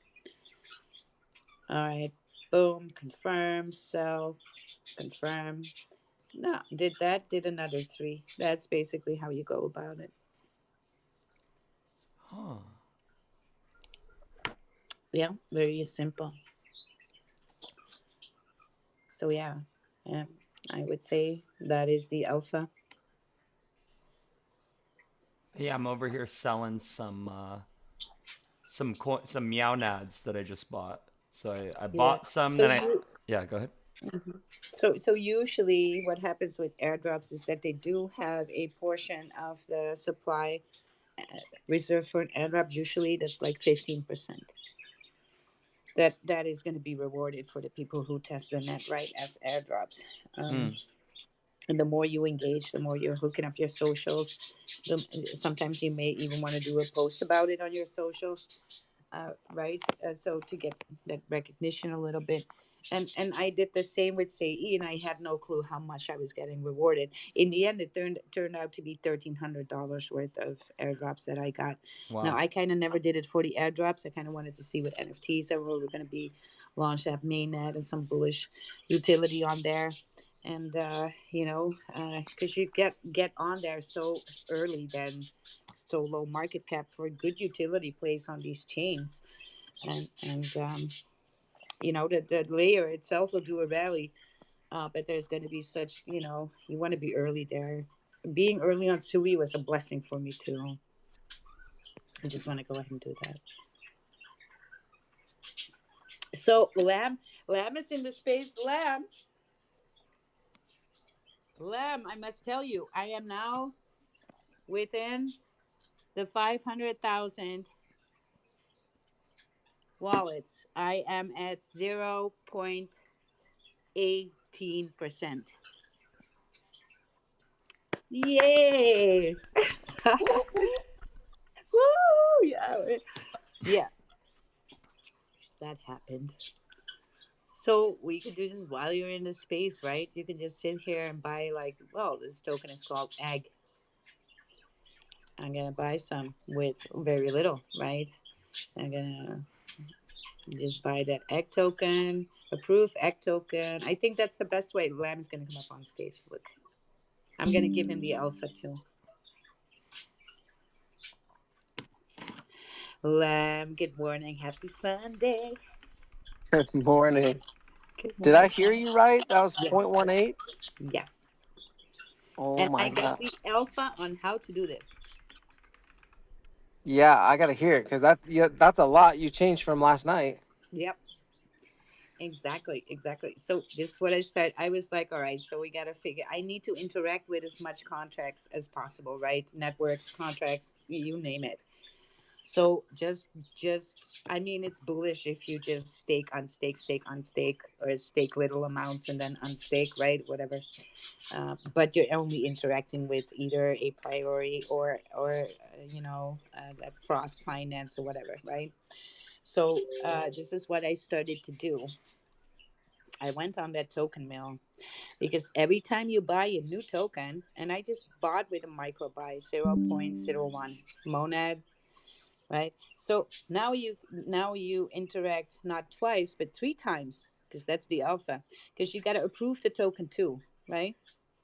So you're every time you do a different True. token, your interaction is with a different contract. So that's going to be gut bullish. And you need to do three transactions. You need to buy, approve, and sell. Yeah, So it's just buy, approve, and sell. Buy, approve, and sell. But do that with different contracts all the freaking time. that's brilliant. I actually thought about that last night. I just didn't get around to it. I was like, I need to start buying more of these tokens Yes. because you Yes. lose a little bit, you know, Yeah, sure. in Yeah. your buying and selling, but it's very Yeah. minimal That's very because you minimal. because you're selling it back. Yeah. Yeah, that's brilliant. Yeah. So that's the alpha right there. That's how I climbed so high. So I can actually see myself being in the point 0.01 Yeah, 0.01%. I think we can do that, right? I Quite think so. easily here. Yeah. Especially That's insane. if you do it a little bit every day but consistently over time, right? That's going to be, Yeah, yeah, it's going to be where that, I because wish it I would have also, brought my laptop to work, huh? you just sitting there like bye bye, so okay. It's gonna be hard for me to catch you. I'll have to wait till Yeah. you're sleeping. Yes. Yeah, I'll be sleeping at one point, don't worry. But it really is the alpha, because you have to, you buy, but you also approve, and then you sell. So you're doing three interactions with just one token, so that's bullish. And you're doing it with different tokens, so you're doing three interactions with with a different contract each and every time, right? Hmm. And I'm looking for the new Awesome. ones, so I go to the new one, so I am making sure that I do have a new one each and every time. Yeah, just hit up the new pairs. That's great. Hit up the new pairs, right? So I'm now, at one point we're going to be like, when are people going to launch new tokens, right? Or we need to be launching new tokens again. Right, right. Just to have a new contract. Yes, exactly. Exactly. Well, we know how to do it. It's easy. Well, we know how to do it now. Yes, and it's bullish for the network and bullish for us. It's funny seeing the Doginal dogs on the roster of tokens. It's like on the Yes. Pandaria, it's like looking and I see Mac, I see Lamb, I see Wild, and then I see the what's the ticker token. But it's cool seeing the dogs on the roster right there. That's pretty sick. Yes. Other communities can do that too. I think this is kind of like alpha, right? It's another way to be exposed and to be like shit. They're over there as well. Mm-hmm. Right? We're dogs. They mark territory all over. They pee all over the place. Right? That's us on I haven't Monan. seen it. I haven't That's seen it. us. I'm not trying to knock anyone else, but I haven't seen any other NFT communities like a No, presence on here yet. because the Doginal Dogs NFTs, the NFT collection, the Doginal Dog community is the alpha. Like I said, they're just peeing all over the place, marking territory. Now we're on Monad. Every PFP is on there having fun. Shameless. I kind of want to throw the Shameless. cowboy. I want to Yes. throw the cowboy hat one up now too. Yeah. Do it, man. Do it. I'll Shoot, buy. I I buy kind of and want sell. to launch on Kuru though, but if I No, launch on Guru is still Kuru, not there. The token mill is really where the where it's at it right was now. lacking.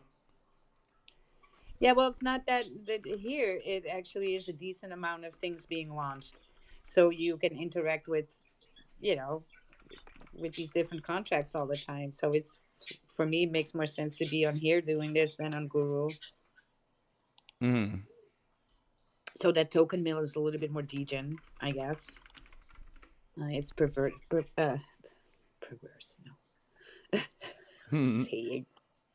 I'm having coffee again. Only on Saturdays, Wild. Only on Saturday, mostly on Saturdays. Mostly on It's Saturdays. mostly on Saturdays. That's right. Oh my god, so much fun with that. So what was that again? That whole when memes memes. I don't know. So Tick, you had the elf on that man. I was pissing my pants For which laughing. one? So here's what Lamb's token. What was yours again? It was the Lar- burrito. Lurking around making burritos, I think. Yes, yes, lurking around making burritos, Yeah. and then he has that in his token description on Monad, his testnet token, right? Uh-huh. And then memes was like Mac was also something like a K9 something, and memes was the only thing that I got from it was masturbating mostly Oh yeah. mostly on Saturdays and something. And Yes. and it was like, how am I getting this? And I was like, that's bullshit. But because he was kind of like, a little bit against it, that's what makes it funny because you just start to mention it more. Right? And so every every time somebody said something day or time related, it's like, yes, that's true, but mostly on Saturdays. Nice. He used ChatGPT to Yes, come up with the acronym. yes, Huh. yes. ChatGPT tends to know us better than we know ourselves too. That's pretty good. No, right? That's right. That's what, for Lamb, he had these acronyms that made so much sense for Lamb. And then so when Meme said, well, it's totally not me, I was like, uh-huh. Yeah. I'm still cracking up. He needs to put a sticker over his webcam. Maybe. ChatGPT is watching him. Yeah. No. Token logo is required. Oh yeah. All right, here we go. Oh, yeah. I think. Ooh, I'm wondering if I should do a custom image. No, I'll do the Doginal dog. I was gonna You're say overthinking. I have another white This is cowboy right. hat guy, Yeah. You got to be the porn star. but The cow. yeah, I'll do the Doginal dog NFT though, so it's on the roster. That makes more sense. Come on, Yes. baby. Let's see. I'm seconds away from launching. Come on, bitch. Oh, what? What is this? The contract function that to address benefits. Why didn't this one work? Create market. That's weird. Huh. What? Okay, it didn't. This one failed. The initial. Okay, so I'll try again. Try again. Unable to create token. Okay, so what is the Well, issue? maybe you need to launch from a different wallet. I don't know if you could use the same wallet. There's an error down here. let me see what this says. So it says contract Or function, create, market, and vestings reverted with one following reason. Signer had insufficient balance. Copy the error. Yeah, I don't have very much oh, you monad don't in have this enough. wallet. That's basically what it says. Yes, for the liquidity, right? Oh, shoot. Well, too Well, I could bad. turn off the initial purchase. I wonder if I turn off the initial purchase if it'll work. Let's Yeah, see. then it will work, and Oh, then you'll be like a fair launch too, because Def is not buying, right? yeah. It's still not working though. It's maybe I don't have enough monad to even launch. Yeah. It You says want some? You want some monad? Give me your monad address. I'll send you some monad. yeah, send me one just to see if that fixes this. Yeah. Receive and then here's my Can you send it to me? Your yeah, TG. yes. Yes, thank you. This is me. I also sent you a mint that was open. Pankus. It looks like a CryptoPunk NFT, but they cost one Oh, monad. They were launched in March. I don't know how I missed that, but yeah, it's an interesting looking NFT. I like the CryptoPunk ones. CryptoPunk looking hold on. Pankus. Why can I not copy the CA? Oh, here, let me. I got. Hold on. Jesus. Right. No.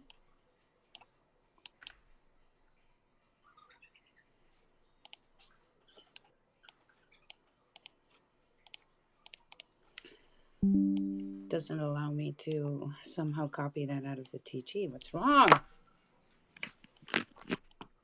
Oh, it's just me being colorblind. Sorry. I just had too much coffee. That's just the thing. All right. I'm starting to see things that are not there. Clicking, click, click, click. And this is what I then do. I start to click more of the same, and I know it's not working, but I'm doing it anyway. It's just so stupid. At one point, just sitting there like, what am I doing? All right. Monad, Moni, Moan. Let's send some of my moan to you. Sick. We can also do like recipient of testnet. That's you. Yes, D6. And then I'm going to send you one monad because I'm not that rich. All right, send it to you.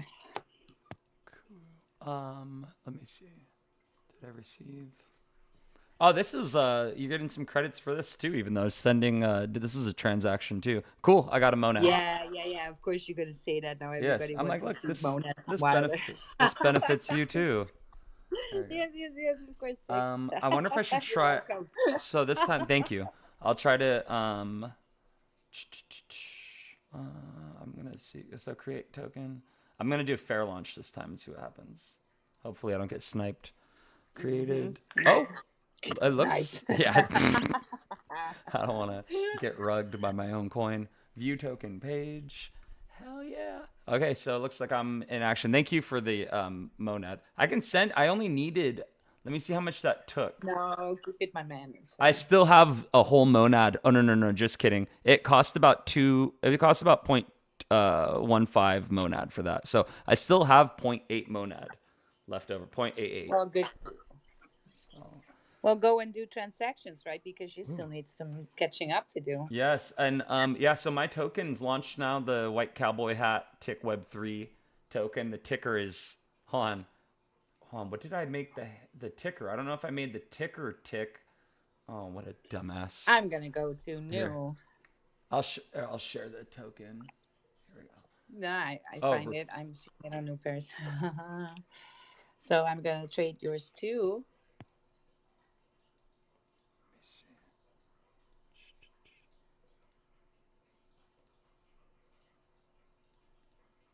Do I still got you there? You are called okay, cool. Tick Web3. You're called Tick Web3 with And the cowboy hat. What's the ticker though? Is the ticker tick or Tick?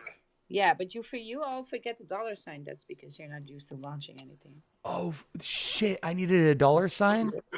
Yeah, of course. That's your no. ticker. The ticker is tick. But okay, well, this is what testnet does for you. You get to. Oh my god, that is so stupid. So here comes Here comes Wallet 91 to buy something. Buy a little of your token, sell a little bit of your token. Let me see it. There we go. Awesome, awesome. Let me see. Oh, so new tokens. I was looking at the trending page this whole time, and no wonder I was like, "Oh yeah, we're all up on the roster," and that's because I was looking at the trending board. So that's good. Yeah, And there's the yeah, tick. we're all up there. I'm just trying to give everybody like a few micro buys, just to keep us up in the. Keep us relevant. So yeah, Keep us volume trending. is buying and selling, right? So you just put the micro buys on there and then sell the micro buys. That just creates that volume, and when it has volume, you're gonna be in that. Am I still in there? I'm out of there, out of the trending. All right, I'm gonna bump myself up a little bit in here.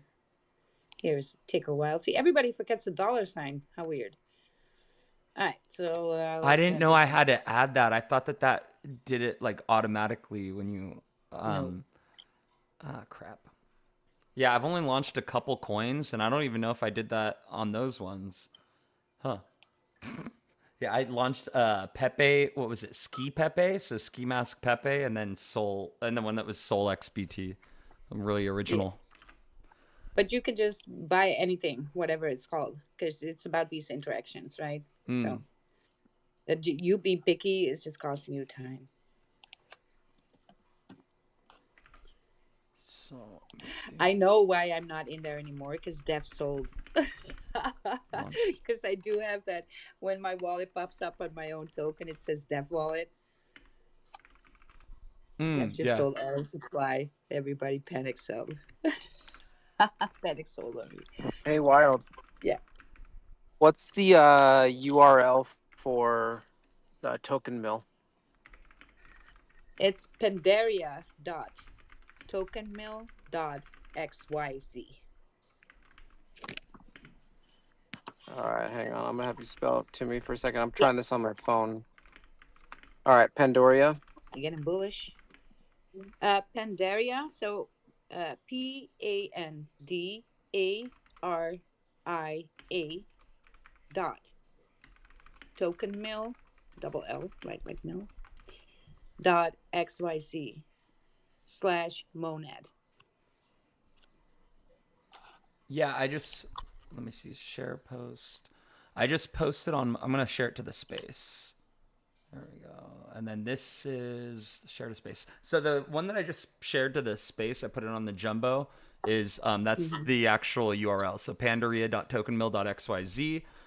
Go ahead and do me a favor and click that link as well because I think that I get like referral credits, but that's actually to the token I just launched on Pandaria. And then from there, you can go on the homepage. You can see there's the launching platform and all that stuff. You know what? I'm actually like in love with this launching platform. This is so sick. I love like all the features that it has. It's like with the staking and the vesting and like Yeah, it. it kind of looks like a little digit because it's Yeah, kind of in a retro style, yeah, right? So it looks a little bit more digit, and it definitely gains more traction than that Guru. It looks a lot more yes, sleek, right?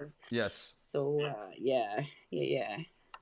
But yeah, this is I'm so stoked that you showed me this and that like the way that this has evolved from us fauceting the testnet tokens to like now, messing around launching these tokens or whatever. And this is only the beginning. I can't wait. The NFT collection, I need to do some more research in my free time because I want to do that correctly. I want the NFTs to actually be fire. I want that to actually do really well. So I'm gonna make an NFC collection of wild, but I possibly just a simple one, maybe just generate like 100. But what I really want to do is make some. But we got to brainstorm over a ticker, and I kind of want to do that more private in the yeah, 3G because I really wanted to. I'm really being ambitious. I'm trying to rattle up some teams to get ready to prepare something for Monad, a meme token on Monad, right? Possibly with a burning mechanism. So maybe to use an NFT collection to get people on a whitelist for that, yeah. right? So they are invited in to for that launch, and then maybe have these people that are on that have that NFT automatically whitelisted, so they can buy with that wallet. They can be in that launch then of that meme token on there. And but I'm trying to get to see how many bullish people I can get for Monad, which I can because there's a lot of awesome team members that I work with that did the same for Nami and Sue, and we all came together. And but I also gonna have to be in touch with team of Monad, so I'm trying to network, right? Mm.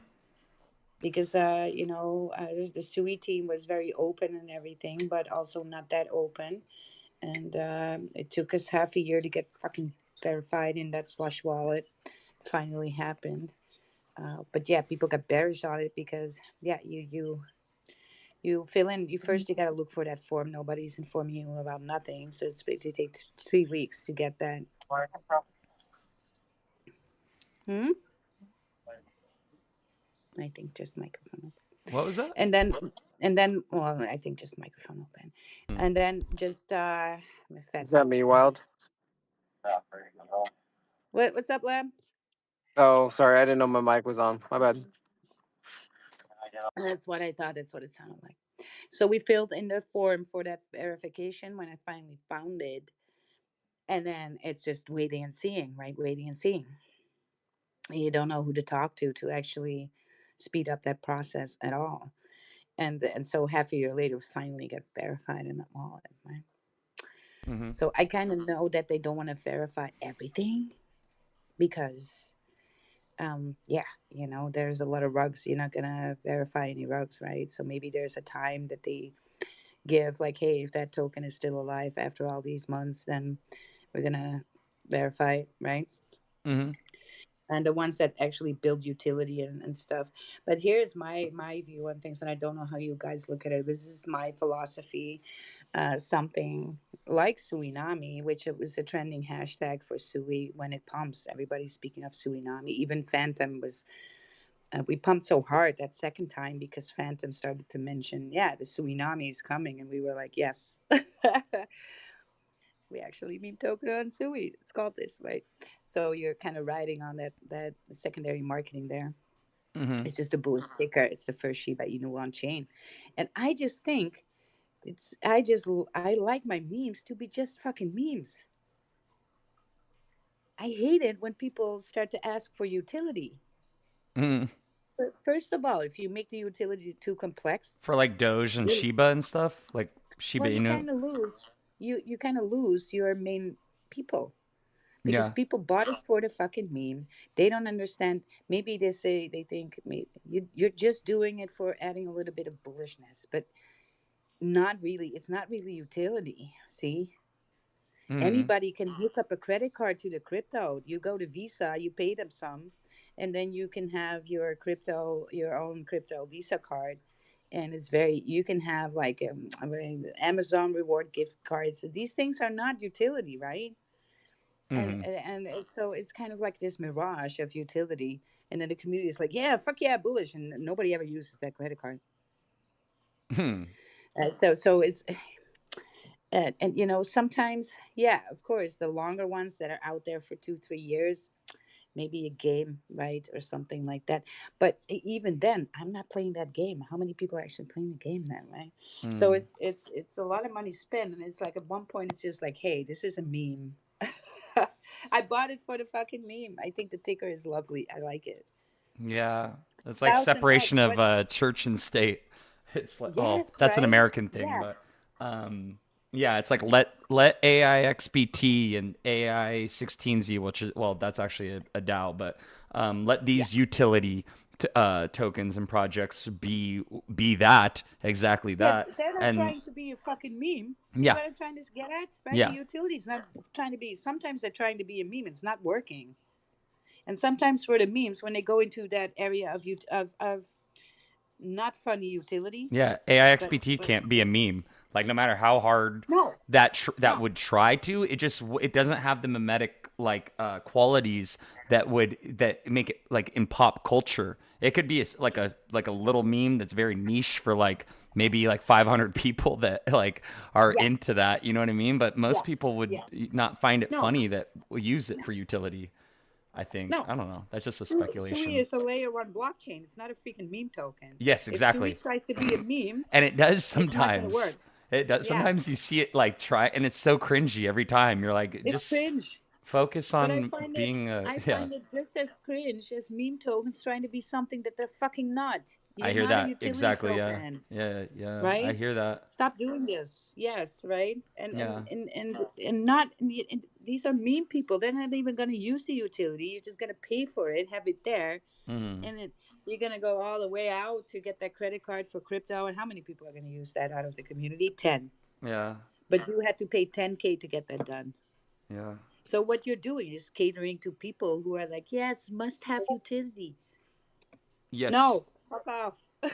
It's a And then meme finding token. like the path of least resistance. Well, how can I provide some utility, Yes. path just Yeah. like easily, and that something that if it's not even being utilized either, it's kind of like when you have a Ponzi scheme and you're Well, just hoping no one's yes. trying to withdraw their money. It's like, well, I hope Yes. no one uses it because it doesn't work very Yeah, well. but it's yeah, well, yeah. And I mean, there is this AI utility that's totally fake. They call AI utility yeah. having a generator, AI generator in a TG, and now you're AI utility. Fuck off, you're not. Hmm. But you're also not a meme token. I hate that when it's just We're that not laughing, when it's right? an We're not AI laughing. There's calling nothing it. special here. It is very like disingenuous when it's called like AI, like it's whatever token Yes. AI, and then when you go to use the AI, it's a text box that does an API call to like Yeah. Chat GPT, and Yeah. it's like, hold on, this is just Yeah. all It's this is not. a text box on a web Yeah. page. Like anyone could Yes. make this in minutes, Yeah. you know, I call it like beautiful dude. I utility. could I could literally develop It's something like that in about probably 20-30 minutes and just call it Tick AI and make it an AI yes, token on yes. And Monad, now you're gonna and launch Stick AI.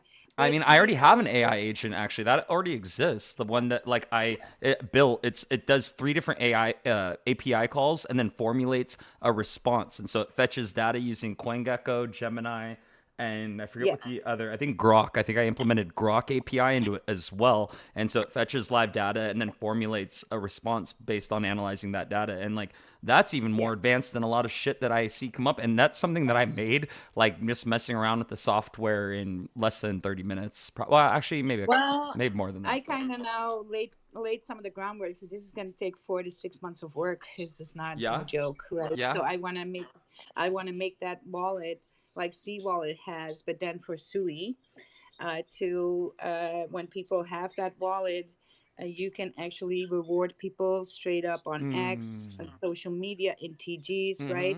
Mm-hmm. You just have to have them handle, and then you can send them some tokens.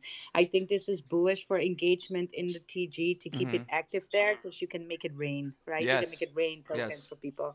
You can be as a developer or a team member or just a community member in the chat going like, "Hey guys, I'm making it rain for everybody. Everybody gets 2 tokens, The right?" reason, yeah, the And that reason that's so yeah. amazing is that there's so many people looking to use some. Like if something like that came along, that would answer so many prayers.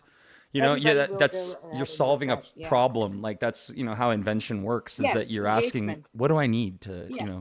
But be solve this? directly rewarded for engagement. Also, when people rate or make a post, Hmm. you can actually pick those people out and reward them Yes. separately from the rest. So, hey, these people are active, so they're now getting 25 tokens. Yeah. And all these meme tokens have a shit ton of supply that they can do that with because one token is worth next to nothing, but it adds up over Yes, time. you and I And then would be using yeah. this every day.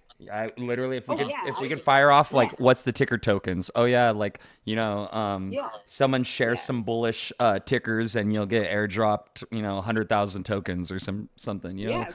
But Yes. Yeah. Yeah. people love stuff like that. I love stuff like that. Oh, yeah. And Yeah. it's engagement. But to build that crypto wallet is going to take some time. Mm-hmm. But I'm after it, right? If I need to have it built or co-build with somebody, then I gotta pay deeper. You know, I gotta have some deep pockets for it. It's gonna cost a lot. Mm-hmm. So I kind of want to do most of the work there than myself, and doing it then for Sui Chain because that something like that already exists for Ethereum and EVM compatibles, right? Mm-hmm. And I know it's very bullish, and I think Sui is very much a chain for that. There's so much interaction in that community and in the believers of Sui that you can reward them in Sui. You can reward them with their own token, right? And you can. I think it's the next thing for people who are willing to go out on X and make a post, a bull post about the token. So you could do like a daily challenge. Hey, everybody who posts the chart takes a screenshot of the chart, post it on your X. We'll have it rated. Everybody who's active with that gets 100K tokens. That's for today, you Mm-hmm. guys. Mm-hmm. That's the mission for today, right? And everybody who does that gets rewarded. Yeah. And you can actually say like in the last 24 hours who actually made put in a link, reward those, and you can set that, right? Give that Mm-hmm. prompt and it will do it. And I think that's going to be a new way to have it shield, to actually incentivize the community to get off their ass and do something and be active, because and then you also do not reward everybody, you're rewarding actually the ones that are doing it, right? They're engaging. Mm-hmm. So, and I think it's good for activity because you can go just in the morning, you can just say good morning, make it rain for everybody. Everybody gets two tokens, right? Mm-hmm. Yeah, And that's they need very to slick. claim it. They need to claim it, right, with that wallet. Mm-hmm. So right, they need to click then what you click then reward to take it into their wallet. And I think it's bullish for activity. You can also do that on X. You can say, let's say Rodney is asking, "What's my next 1000X?" Uh-huh. And then 1000X Sui will be under that. Add Rodney 100,000, and then the ticker, and you can give him tokens right then and there. Mm. And then he will be prompted when he clicks that. He will be prompted to open a wallet and then automatically receive that airdrop that you've given him. You can tip. You can tip people, right? It's called, yeah. It's like a tip jar. You put something. You tip somebody. Mm-hmm. Then you can go all over X and tip people left and right. Make them holders, small holders. That's bullish. This is another way to diversify wallet, because it's bullish if a token has, like, so let's say over 5,000, 10,000 holders. How do you get these holders? Well, you can wait for people to buy in, or you can airdrop them little amounts. Mm-hmm. Yeah. So creating a wallet that has that function, that can do that, that can work on social media like that, is going to take me a long time to build, but I think it's bullish. Mm-hmm. So I am going to lay some groundwork for that. I already started with a little bit in my notes today of what I need, but yeah, it's going to take a lot of time. Yeah, batch inputting wallets too would be like a good function that like you could either screenshot, load it into ChatGPT and make a text file of all the wallets, and then you get some way to streamline that and automate the process of loading multiple wallets that either are interacting with your Yeah, post or smashing the raid. I could possibly use AI, but the first thing that needs to happen is to set up a cryptocurrency wallet. Now you're dealing there with a lot of things safety wise and everything too. So that's basically the majority of the work. Mm. These commands, that tipping, what we're doing, Uh-huh. that is not the biggest work of the whole thing. Oh, It's okay. actually setting up the crypto wallet and the security and everything that comes with that. That's Mm. actually um yeah, that's the biggest part of chunk of the work there. Mm. Also the biggest investment there, right? Mm-hmm. Very cool. Yeah, I've been on But I know that C Wallet does that kind of, right? So let me check. But it cannot do it for SUI. That's what I mean, because it's different. That's the whole thing with that EVM compatibility and not EVM compatible, right? These things are. Let me see if I. Um, Let's go ahead and check that out, because C Wallet does that and has that set up, but only EVM compatible. And then, of course, if tokens want to be a part of that, right, they have to be listed in your wallet. Mm-hmm. So they're gonna have to pay the wallet to be listed in there to make use of that thingy. So go to see wallet. Wild and Tick, thank you guys. I gotta get off here. Yes. Live. Have a great time at work. I'll see you in the crypto moonlight, you guys. I don't know if you have the thing out already, the link. Quick. You're breaking up a little. I think you're losing connection. Definitely breaking up, but look for a lamb. Follow lamb, right? And he will have the crypto moonlight space link up in a little bit. Give him a follow. Look at a page. Go to that space. It's a great space, like late night, right? Crypto, and of course it's going to be my early morning. I'm going to be there too, and it's always a lot of fun. Some seriousness sometimes. Just a lot of fun, but always good times. So go ahead and join that, you guys. Follow them. Gotta follow the alpha. Absolutely. I always hop in anytime that I can. Yeah, it's a lot of fun. Yeah, I love hopping in there. Just how we did these launches after right one after another that morning was a great too. That's awesome. So let me see here. Let me crypto find his web wallet. Fortified crypto wallet security, right? So yeah, this is not easy to. It's not peanuts to build a crypto wallet, right? Mm-hmm. It's custodial wallet, web wallet, and Telegram wallet. It basically works out of the Telegram wallet and all right, to buy sell resources. So let's see, career contact the crypto directory. All right, let's go to the crypto directory. Let's see if SUI is already available on there. It says so, but then when I click it, it's not. So right now available. Flow, Ethereum, Nano, all of that jazz, but not. Oh, I do see Sui in there. Hold on. Um, do. All right, all right.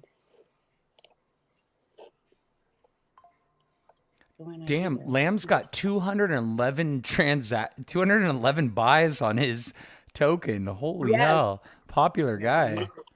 He just is def putting on his buying. I got 97 on the we have 97 buys on the WTT token. That's pretty cool. Man, I love that. That's so sick. Yeah. So if I want to list my token, what kind of currency are you listing? And then it doesn't give me the Sui option. Give me Solana option. Does not give me the Sui option, even though maybe I can see here. All right. Search multiple deep Nafx Unified wall token. It says, but I cannot click it. Um, it says in the S, but how?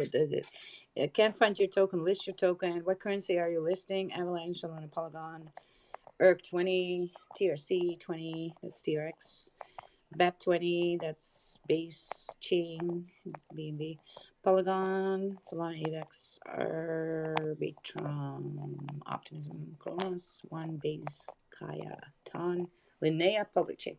Yeah, Sui is not listed in here, so I cannot open one for any token on Sui. So, yeah.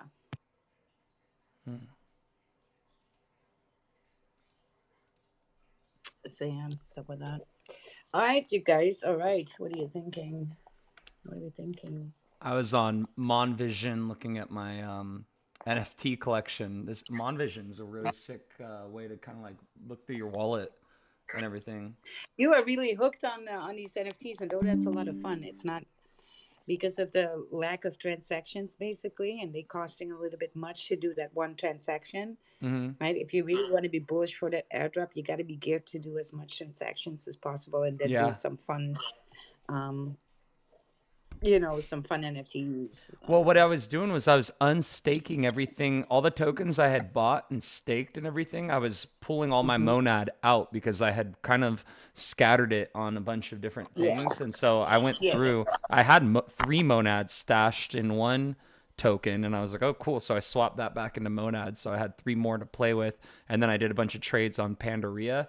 And then when I was doing that, I was kind of like looking at my transactions and on click the link that pulled up Monvision when I was like looking at a transaction, and then from there I was able to look at my wallet, and you can actually pull up your wallet information. I can see the other tokens that I have in there, and I still can't figure out why I can't trade these tokens. I have Doc and Yaki in this wallet, but like I don't know why like I can't. Whenever I go to like swap, I can't swap. I'm not sure why. So if I go onto an exchange, if I go on LFJ, and then my wallet's Or connected, and then maybe on Bean.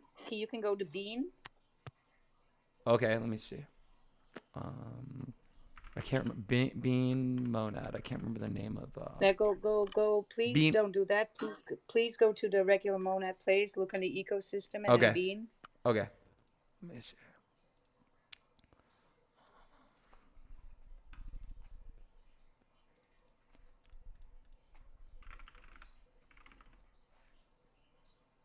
And then if I go down to, I think I go ecosystem, apps, and then Bean. Bean exchange. Perfect. And then, oh yeah, it is. Okay, bean.exchange. And then swap. And then, ooh, that's not good. Why is it doing that? Okay, switch network and wallet. Come on, baby. All right, and then when I go from there, it worked. Holy hell. Cool. Yes, told you. Wow. Okay, cool. So now how many monad do I have here? That's point nine. I'm Yeah. going to swap all these out because I think they're just losing Yeah, I had the value. same. I had so much APR mon, right, staked. Yeah, yeah.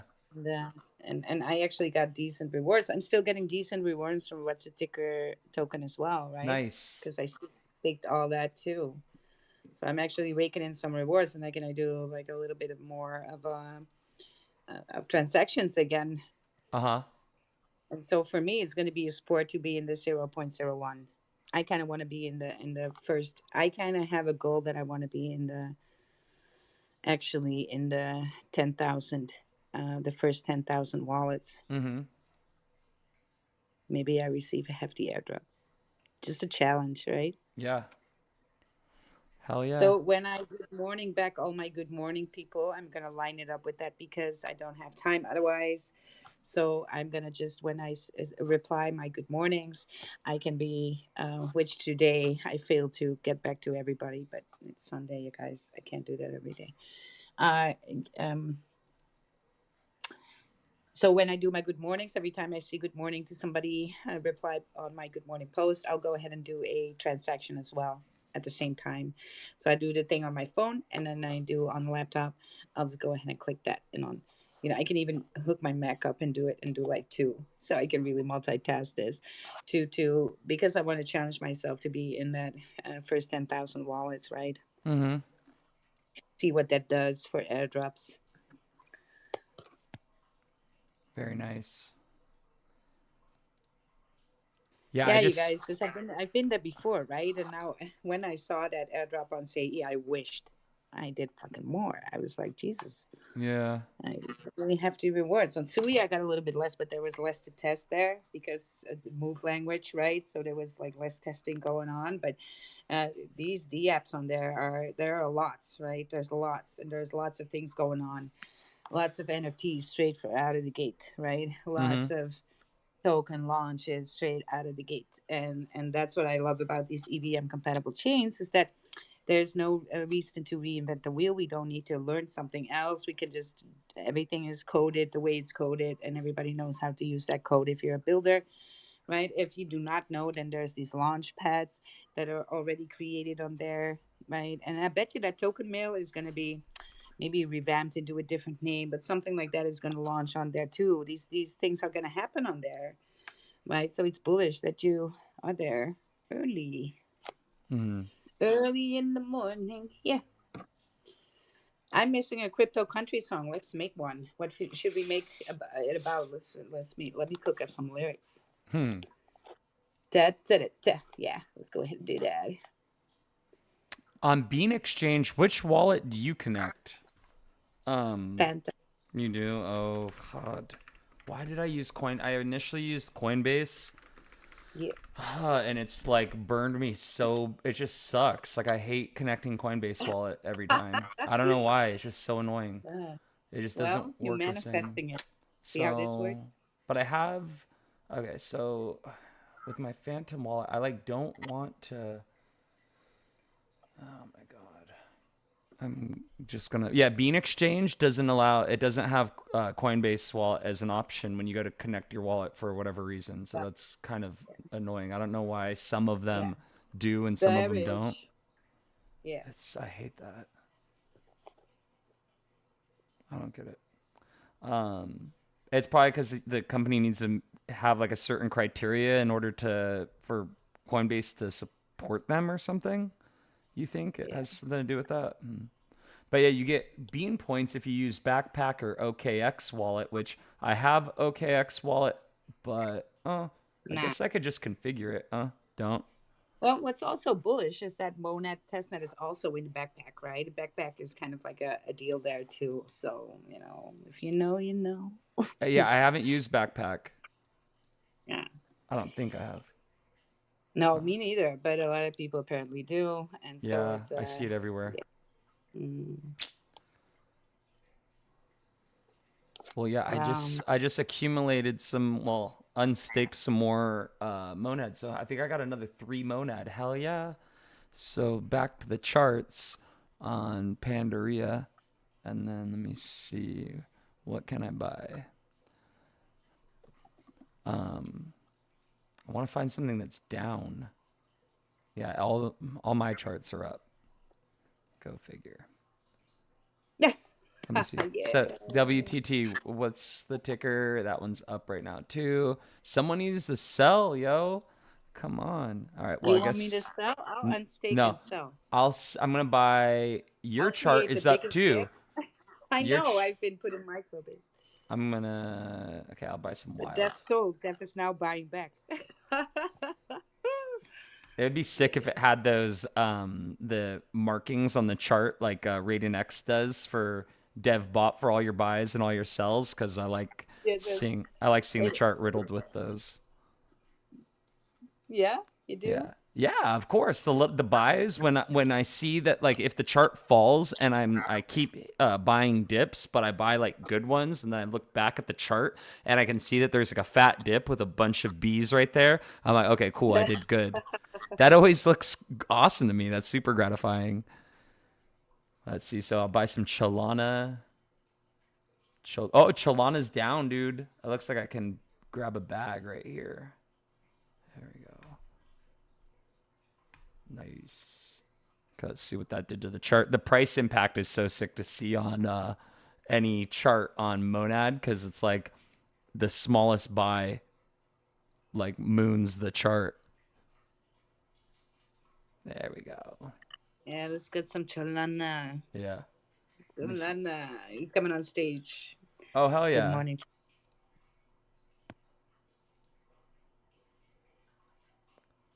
Cholana, we got you with us? Yes. Hello. What up? What's You buying up? some cholana? All Yes, right, some dude. Cholana. We're Yeah. gonna get some Cholana. Gonna We're- pump your chart. You get into serious business, right? Yes, you are. And How you also guys making doing? a country song for crypto. I think I'm gonna stake some Cholana. Do it. How you guys doing today? Good, man. Well, we're How are having you? fun, right? We're doing this Monad thing again, right? That's kind of a thing, a repetitive thing, because we want to, stay active ourselves. And yeah, I kind of want to give the alpha out there on these things, right? I'm actually being very, very serious, right? don't want to toot my own horn here, but I got Sui really early, Sei really early, and previously also Tanet really early, and some things don't make it, but some things make it, and it always pays off to be early on a layer one blockchain, right? Especially one that has all the like bells and whistles there to do really, really well. So, and then when I hear in the pipeline these things being echoed back to me when I'm in groups talking about, hey guys, what do you think about Monad? And then people, either whales or connected people, will go like, yes, I'm hearing more and more about it, and I'm like, right. So, uh, especially from builders, because they go and everybody wants that volume too, and everybody's looking for the next best thing because they know it's going to do well. And so these new layer ones have the ability to outperform Bitcoin on the market, right? So yeah, bullish all around. And to be that early on that net, to identify the ones that are actually going to launch with the main net, so you can take like front row seats. I mean, a lot of people want alpha on early utility, and I am talking the fat utility, like liquidity layers, like the dexes, that kind of stuff. You kind of want it. How do you get those early? Well, by doing this. That's how you get them early, right? It's not like you're going to get some shady CA in a TG somewhere. That's not how that works. They are, Mm-hmm. if you are on the testnet, you can identify those already, wait for these to launch, and go main with Monad, and then you're just taking front row seats. And if you are bullish enough to do all these transactions, actually test the net, you get some ad reps. So you can use that ad rep money to take these front row seats. So it's basically all for free. All it's going to take is a little bit of your time. Yep. Yeah. And plus, you can like learn I made how a crypto song. some of these I made a things work. country crypto song because I was inspired by the cowboy hat of Tick. Let's go. Let's go. In the sticks with my laptop glow, rug pulls and pumps where the wild winds blow. Got my seat phrase scratched on a barnwood plank, holding my bag. Bang. Crypto country, riding that dip, mooning or rugged, I'm losing my grip. From me coins to scams, I'm a DJ and it's true. Yeehaw, I'm all in, got nothing to lose. Yeah. That's awesome. No, there's more. Trading on uni swap by the firelight. Gas fees so high they keep me up at night. Shilling shit coins in the telegram haze. FOMO's my preacher, I'm lost in the maze. Crypto country, riding that dip, mooning or rugged, I'm losing my grip. From me coins to scams, I'm a DJ and it's true. Yeehaw, I'm all in, got nothing to lose. Airdrops and yield farms, I'm chasing the dream. Leverage to the hilt, I'm busting the seam. My wallet's on fire, it's 100 debt run, but the dev just dumped, now my dreams are done.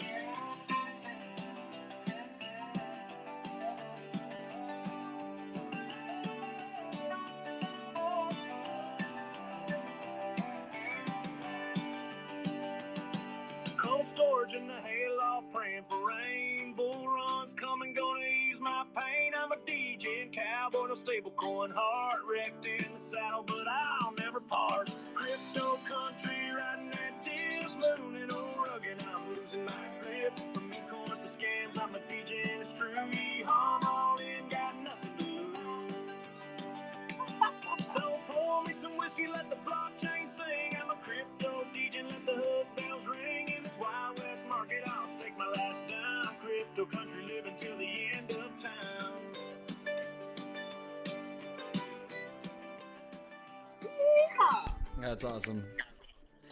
I was so inspired by your cowboy hat. Yeah, I love Yeah. it. It's definitely growing on me. Like every time I see it, it's like I like it more. Yeah, yeah, It's like, but I just, you know, you need some glitter on that. Like, bling it out. yeah, yeah, yeah, yeah. I really like that song. That just inspired me. That's great. I love these crypto songs, right? I was just like out in the sticks with my laptop. I got my seed phrase scratched on a barnwood plank. That's so great. hodling my bags on the market tanked. Although when you say like cryptocurrency, rat in that dip, I was like Yeah. rat in that dick. Yes, that's exactly. I That was like, sounds so whoa. much like dick. It does. But we're gonna leave it in there. It's extra bullish. Gonna have to put a beep, like a sensor beep over it. Make it sound I need to know again what that acronym was for memes, mostly on Saturdays. You Oh guys, yeah, yeah, I saw it here. I'm gonna do Chalana. Shall we trigger memes again tomorrow morning, or for my morning, your night, Crypto Moonlight? Shall we do that? Shall we make him a song about mostly Saturdays? Definitely, we need to promote that We need activity. yes, we need to make a, and then we're gonna make a video clip. So yeah. All right. So I don't know the acronym anymore. Masturbating, and then something mostly Saturdays. Something like that. It was like, We need to go and listen back to the recording. that's it. That's it. And we need some alpha and then make a song for memes about mostly Saturdays. It was 2 days ago. Yeah, I think You can so. go and check. Oh, thank you so much, Joanna. Because we need to kind of have that. I'm gonna making it in the space right now so we can have pre laughs. Yes. Oh, God. And then just gonna I'm not gonna say anything. Chalana also don't say anything. And then we're just gonna when meme comes up on stage, I'm just gonna play the song. Yes, it's gonna be so much fun. I don't know what it was It's anymore. And we laughed so much about it. Do you know? for the what? The acronym for memes was He because it doesn't changed have a it. It's gone. yeah, he It's on yeah. Well, he was kind of like a little triggered with it because what happens was, Lam was saying like I'm getting a lot that is actually like, like it was looking at my profile, right? mm-hmm. So memes got about masturbating mostly on it's like he's like, well, that's not me. And I was like, well, are you sure? Right. So it's kind of not what it to be. If somebody did, if I got that, I would think it's bullish. I would totally own that and rock with it, right? But it was kind of getting so awkward. It was just kept on triggering every time there was a time frame mentioned. It was like somebody would say like, yeah, but mostly Saturdays. Oh God. So, but I don't know what the whole thing was. It was masturbating something mostly mostly Saturdays. That's what it gave. But I kind of want to make a song out of it now too, just to drag that thing on, right? Hmm. I'm not gonna let up with that one. That is just gonna have to stay. You guys, am I the only one who thinks this is funny? That's pretty good. I It's like just it. so me. Yeah. Yeah, I'm I trying to get really my transactions up for sure. I've been doing a hell of a lot of them, so I'm wondering what my yes, my guy. progress Keep looks buying, like. selling, proofing in that wallet, right? I'm gonna make a sport out of this now because I gotta win, right? My win mode is so on all the time. So, I'm at uh, 69. Your wallet is in the top well, 0.69. take a screenshot. It's bullish. Yeah, I'm up from Now it's point. I programmed. started at Yeah, point 0.8 when we started the show. I was at yeah, point 0.8, yeah. so I've climbed a You can whole. actually get ahead of other people pretty fast doing this, right? And get a decent amount, or even set yourself up to get airdrops, right? That's the thing, and we don't know. They are not going to tell you how much you need to do for airdrops. Mm. So yeah, that's why I'm going to that layer hub to see. Kind of thought it was smart of myself just to use layer hub as a check-in, and then see where your wallet is outperforming other wallets. And when it does, it just sets you up in a better position to be able to receive airdrops. Now we don't know how much they're going to reward, right? We know that usually it's about 10% to 15% of supply that they're going to be used for airdrops. Mm. So they are going to airdrop, but yeah, how much and who? Well, the ones who did most are going to get the most. That's usually how it works. So, um, But it's never a guarantee. But like I said, even though it's never a guarantee, you guys, it's still bullish to do because we actually can identify all these stickers on that Monad chain. So when I let me try and see if I can pull up my notes really fast. So, um, mm, mm, mm, yeah, let's see if was it in 2 weeks ago I made this.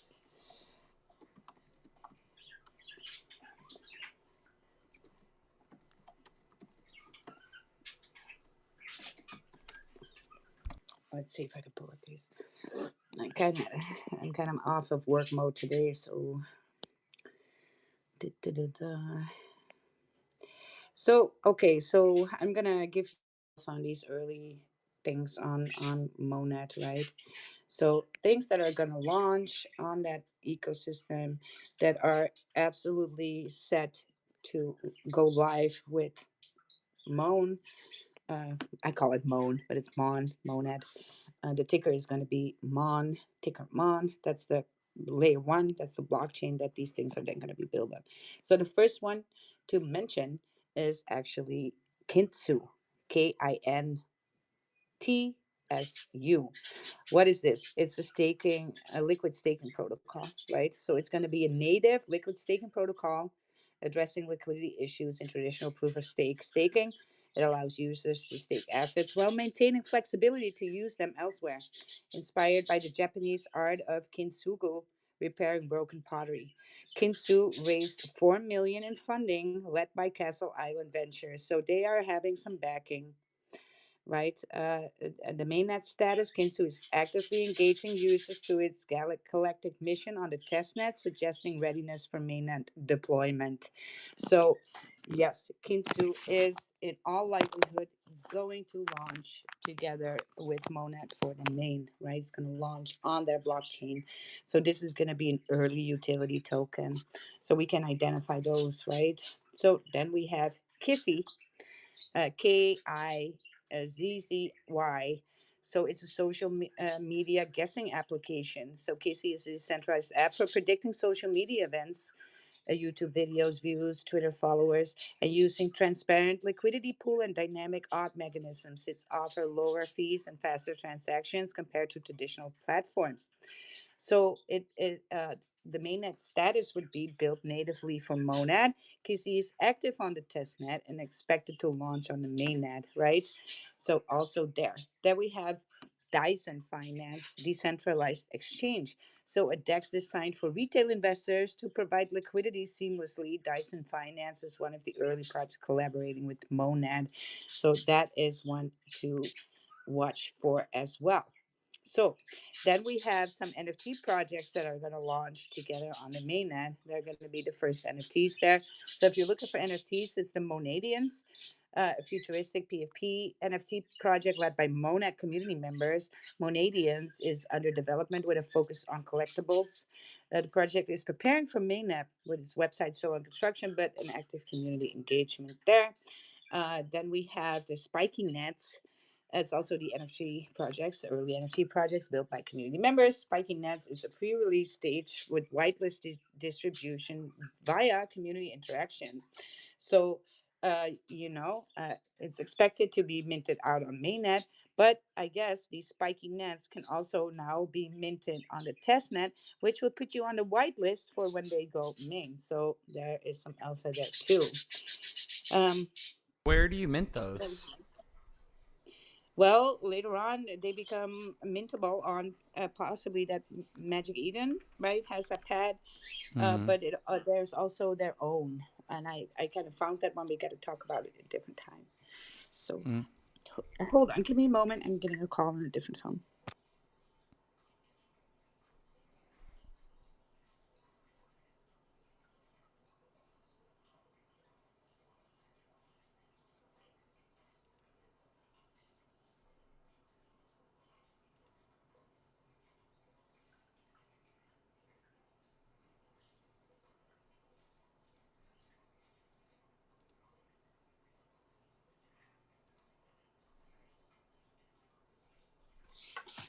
All right, got that done. Yeah, yeah. So then we have Cork protocol, DeFi, DPEC risk pricing. So protocol for pricing DPEC risks, aiming to stabilize DeFi applications, and that is expected to go live on mainnet too. So we got that one. Of course, we have the infrastructure and partnership that supporting the mainnet launches. So several, uh, my notes, my glasses a little close. So several major infrastructure providers and partners are confirmed to support Monad's mainnet from day one, ensuring a robust ecosystem. So now I'm going to talk about that support for Monad, right? Where does the money come from? Who's supporting them? Who's backing that up with the money? So we did that. So first we have Circle, right? Circle is also behind Sui. Circle is also behind what? Solana. Chainlink, right? Fireblocks, Layer Zero, Pi Network, Wormhole, OpenSea, and Magic Eden, right? So these are for the NFT collection. Just naming a few, right? So that you might know.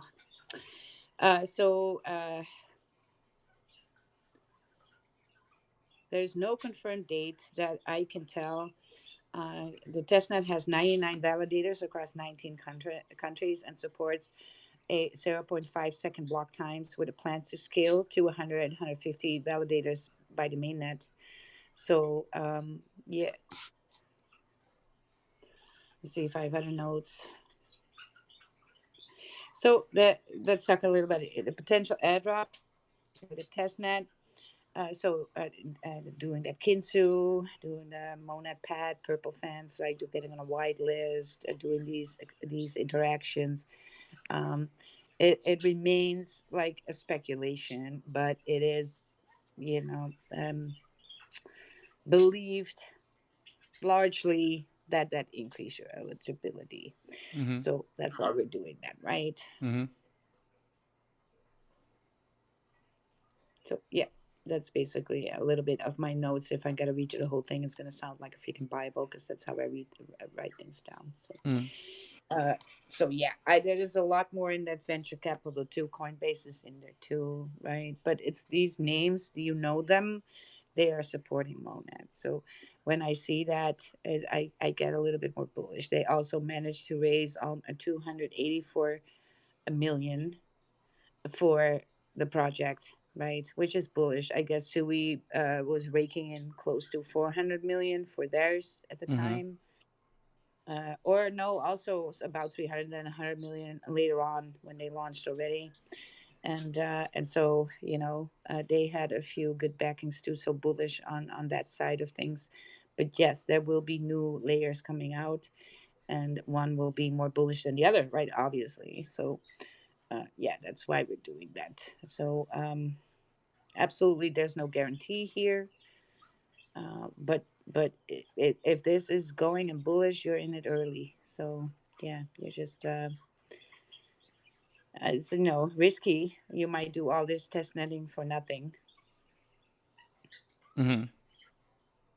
but you also might make a decent amount of bread there, and I am talking a lot. So there's that potential, right? So I'm going always to check these things out, pick the most bullish one that I can find, and then just get with it, get jiggy with it, and I think that's the thing to do.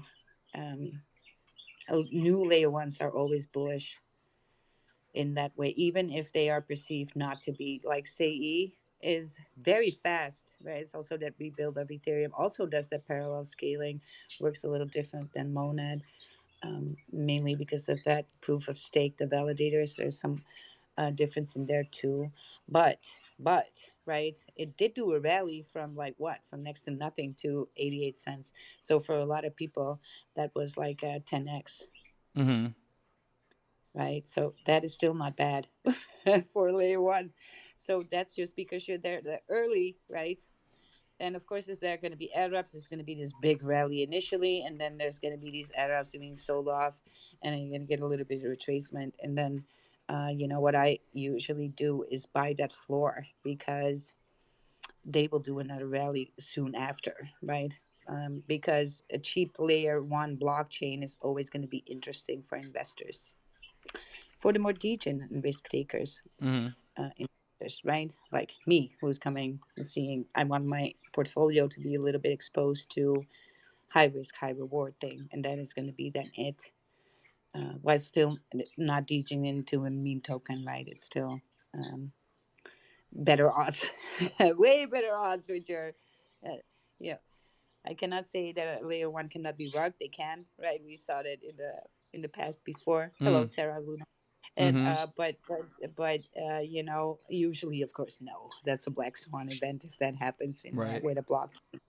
So even though it's high risk, high reward, it's still less risky than a meme token. Mm-hmm. And so, and to have like the utility on there, getting in that early is just going to be to your advantage, no matter how you twist and turn it, right? So, uh, big swing trades to be done over there. And if they get listed right, then immediately opens up for some future trading as well. Mm-hmm. So that volatility really can.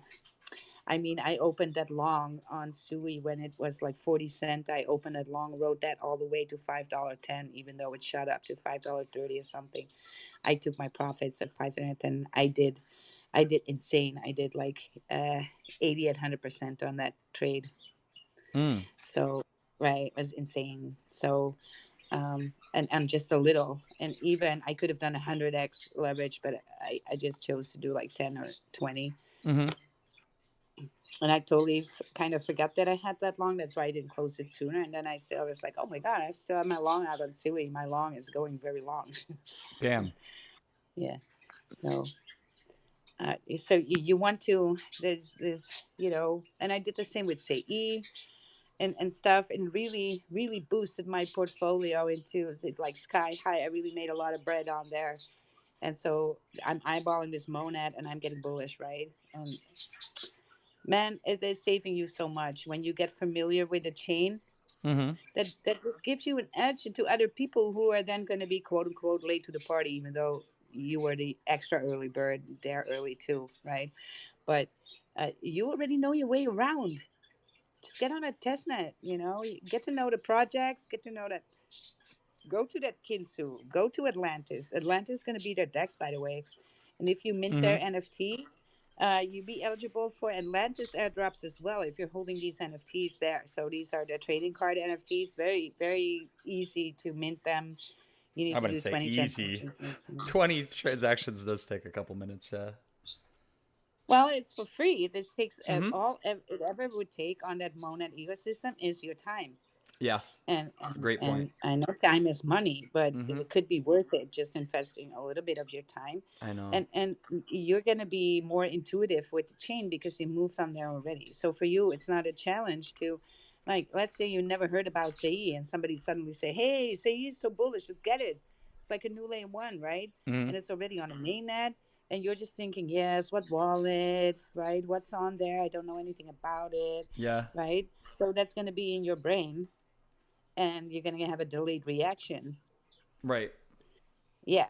If you're on the testnet already, that the delayed reaction is not going to be there. It feels intuitive. You know the tokens already, so you know your way around, and that's going to give you an edge to people who do not, right? Mm-hmm.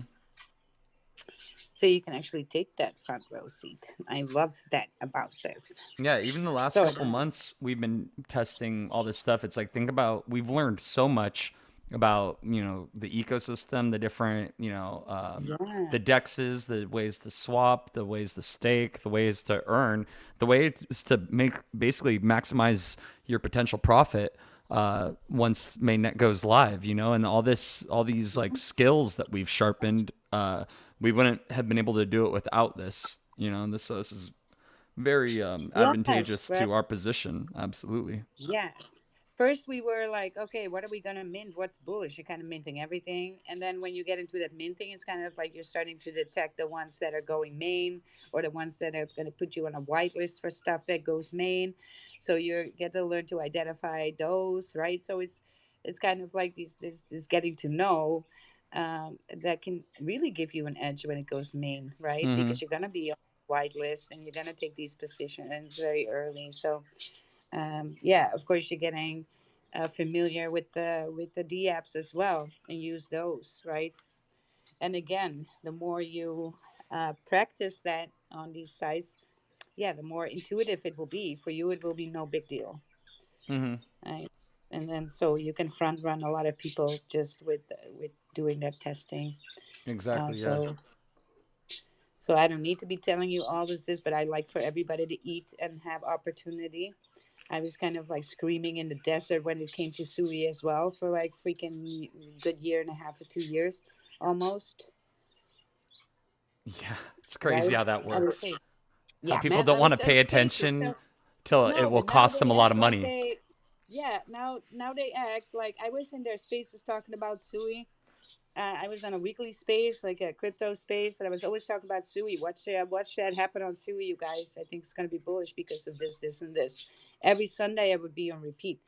Nobody listened, right? And all of a sudden, meme coins start pumping there. I'm in this space.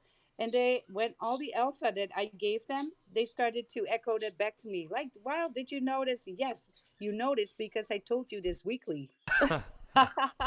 Right? And they're like, oh, yeah, that's right. And I'll be like, yes. If you listened then, you would have already 100x something on there for real, Mm-hmm. right? Mm-hmm. It's just sometimes you gotta let people then discover it for themselves. It kind of makes them more bullish in that way. Mm-hmm. But yeah, now they act like they discovered all of that, and I'm just like, man, I was like screaming in the desert at you guys for like a freaking whole year straight about Sui. But because the Sui chart was down, it took that retracement, right? And they looked at the chart and were like, yeah, I don't see the opportunity. I'm like, Yep. look, this is the floor. You need to fucking buy DCA this floor. I'm telling you, not financial advising you to buy that to buy that floor. It's bullish, right? And then your average would be like mine, 43 cents for Sui. Damn. That's my DCA average. Mm-hmm. So, right, could have been there. But then they started to buy at like $2 or something. You still did well, still bullish, Yeah. but you can be earlier than that. Didn't detect these things because that this Sui thing was just a one and one is two. Mm-hmm. Just like Solana, what made a lot of sense to a lot of people very early on too, and they made a shit ton of money, right? When other people were like seeing that floor on Sui, not willing to buy it, and of course they're gonna have to FOMO in on a green candle. But a lot of people who had their sensory things out and did some research, right? They were like, yes, I am DCAing here, right? Mm.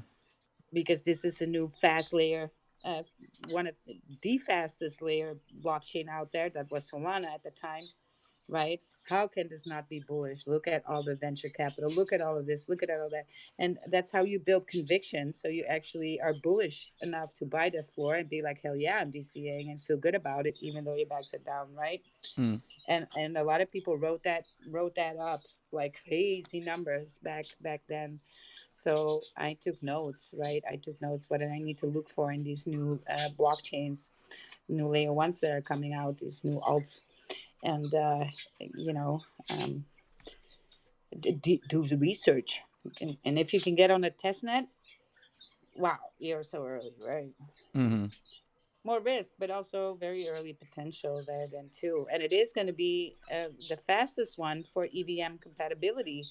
Now it's going to be half as fast as Sui, but like I said, due to the coding, 90% of the developers, they don't need to raise an army of developers. 90% of the builders in the space are used to coding for Ethereum. So this is EVM compatible. This is a rebuild of Ethereum. Anything that works on Ethereum works for Monad as well. All the bots, all the, you name it, that Ethereum has can be used for Monad as well. So, but it does have that parallel scaling and next to nothing on the gas fees. It's almost for free. Hmm. So, yeah, I don't want to be screaming in the desert no more. You just Yeah. do what you gotta do. It's just like anything else. It's like no one wants to buy Bitcoin until it's 100,000. It's Yeah, like well, exactly, right? same principle, you know. No one wants Yeah. to pay Well, attention until they see like, oh, they don't see the opportunity to make money, even if it's screaming in their face.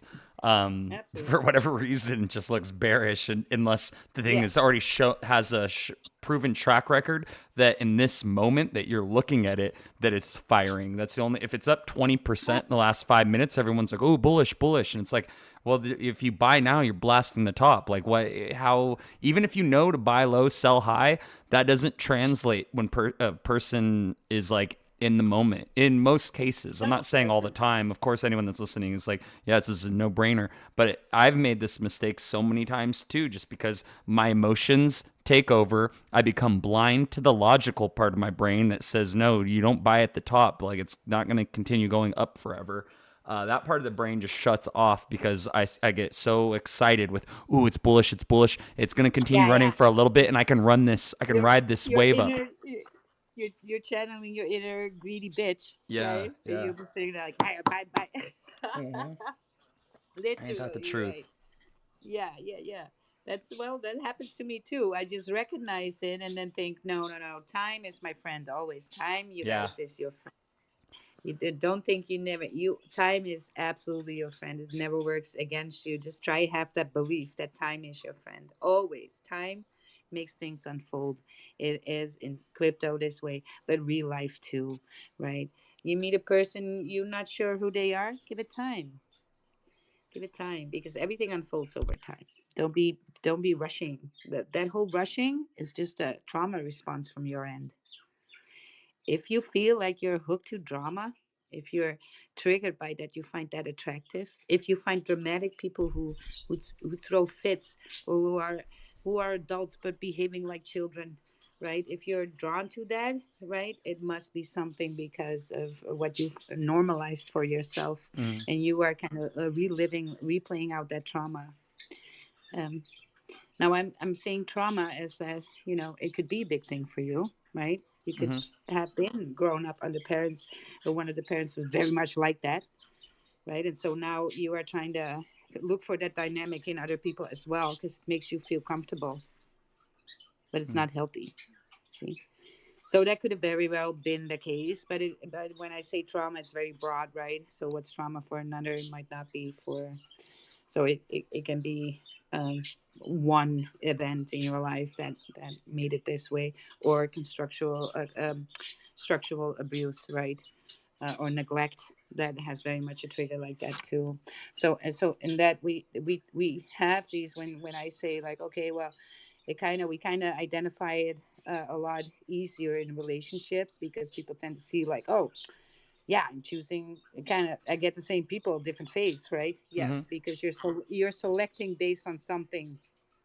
And keep getting The rugged. common the common denominator here is you. Mm-hmm. You are you are responding to things that's possibly not healthy for you, and that's because of something. I'm So you looking see for some that. Yeah. repetitive behavior. Yeah, Seeking that but 1000x, yes, but basically. this behavior also plays out in every area of your life, you guys. Also, Mm-hmm. when it comes to finance, when somebody is more, you're attracted to some drama, or that you normalize that, internalize the normalcy of drama, right? You are going to be, when things are pumping, you are going to be a little bit more FOMO than the average person because you're attracted to that. Mm-hmm. The way you react. Yeah. Yes, that's why um that normalization of that happened in your life before, that you're used to, is actually playing out in every area this way, and it's actually having a role in how addictive you are to things, Mm-hmm. also with money, but also other addictions. Why are some people more prone to that than other people?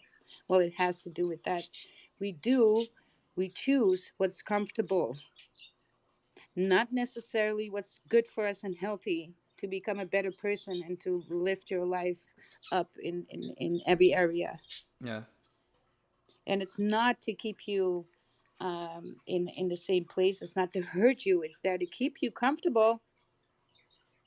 But you got to realize, if you spot these patterns with things and it's you, it's not there to show you that you're a bad person. It's to show you where you need to change. Yeah. It's to show you that maybe you need to let go of some things, right? In order to change, to make a change there, in order to and this is something that, when I talk about relationships, like I said, I usually take that as an example because we all know, I have still girlfriends that tell me, yeah, yeah, and then I went on a date and it was like a guy like this again. Mm-hmm.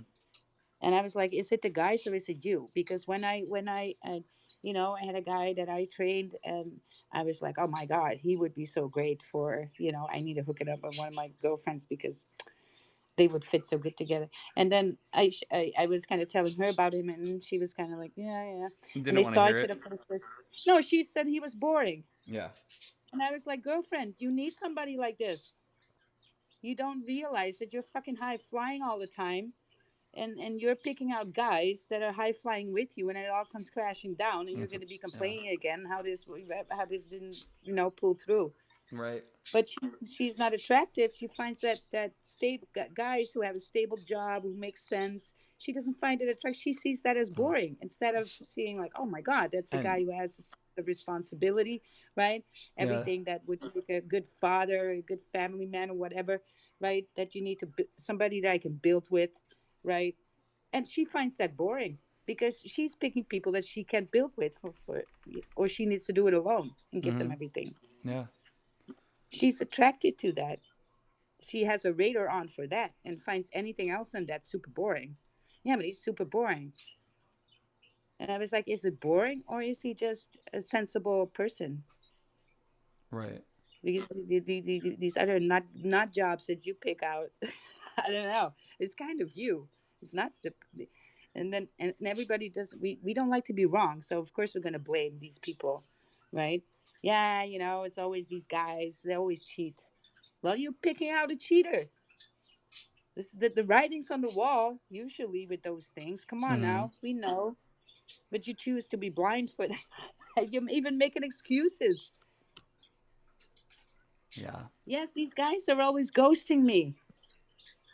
What should I write them back? Well, people who ghost you do not want to talk to you. That's very clear. Why would you want to talk to them? Yeah.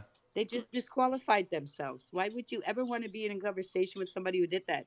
I Mm. mean, kind of to have something like a growing relationship, we got to communicate. If somebody doesn't want to talk to you, then why are you wanting to even talk to the person? That's a trauma response. If you feel triggered to then respond to people like why, Mm-hmm. basically what you're in essence saying is, yeah, why, mommy? Why did you abuse me?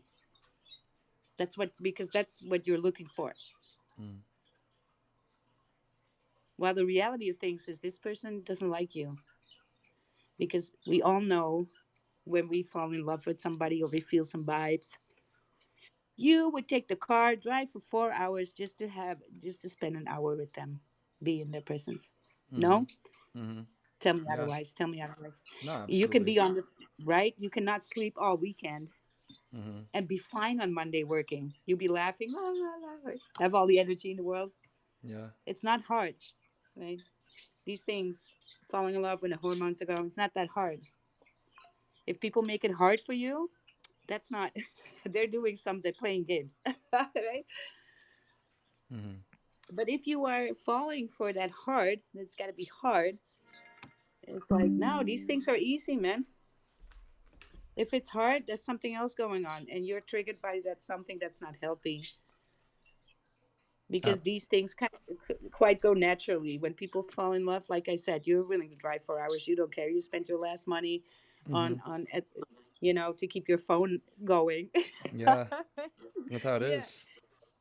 so you can just because that person might text you, right? I know. Yeah. You're gonna have every form of communication wide open and be available. Mm-hmm. The most toxic thing that you can look for is people not calling you back. Why are they not making themselves available for you? Well, they Wow. don't want to be, so you got to move on too. That's heavy. They're just disqualified themselves, right? Yeah. Yeah. But somehow these people are always, yeah, what, yeah, and they go like, Wiley, you're a psychologist. What should I say? What should I write back to Mm-hmm. make them feel different about me? And I'm like, they're not Mm-hmm. going to feel different about you. It Just doesn't don't work write back. like that. Yeah. Yeah, there's no magical sentence Right. here. It's not, yeah.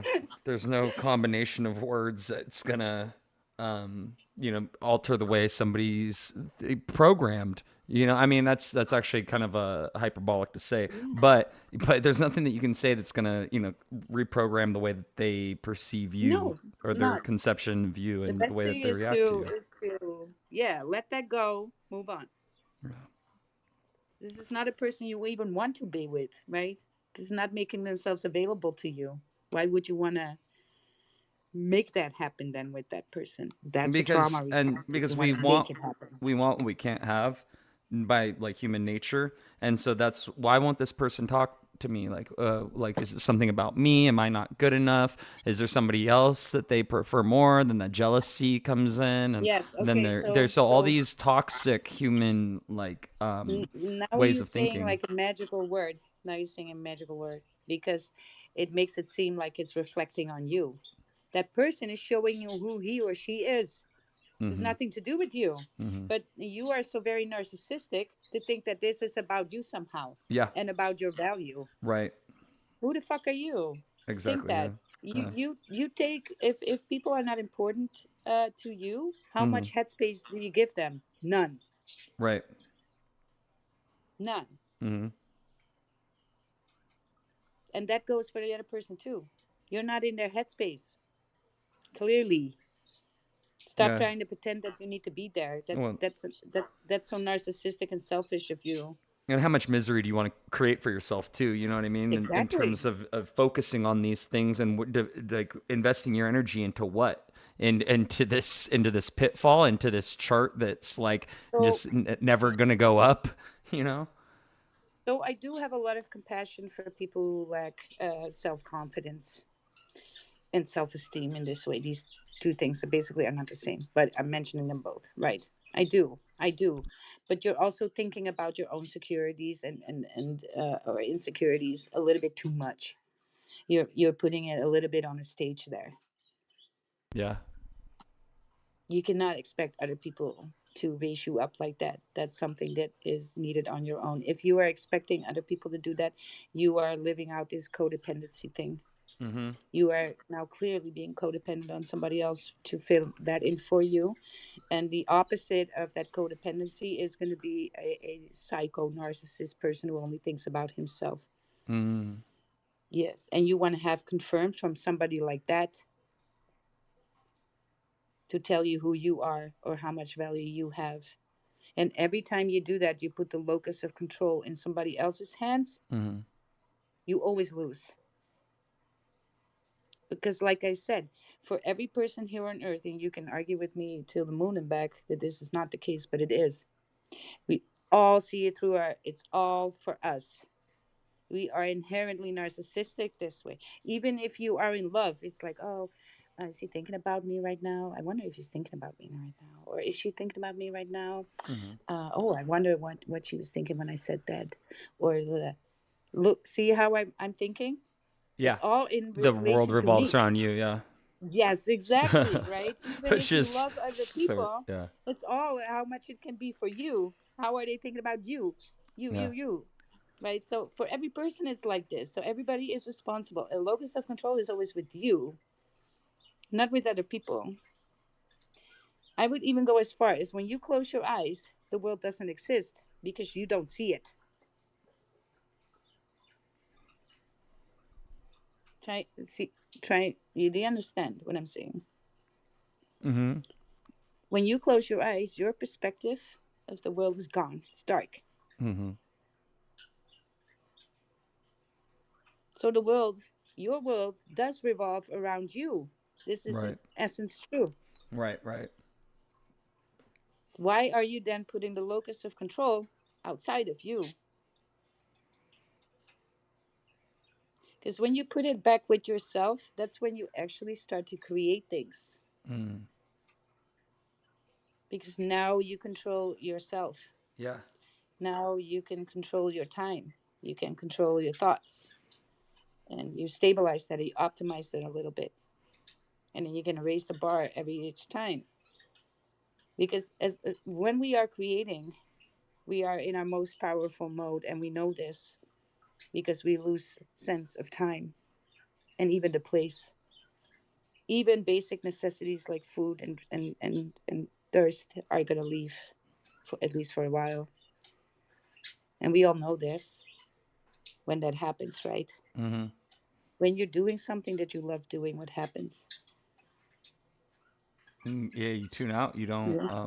Yeah. Yeah. You're going to go into something that in the east of the world, they Flow call it state. a flow state. Yes, Yeah. Wu Wei, state of flowing, Yeah, and when you're in the time present, when does you're in not the exist. moment. Yeah. Ye- Yeah, the world as it is does not exist around you at that time you're creating. And when you are getting into that mode, and we in when children getting that mode often, because they're very magical creators, because they don't give a shit about the world around it. They don't have that sense of consequence at all.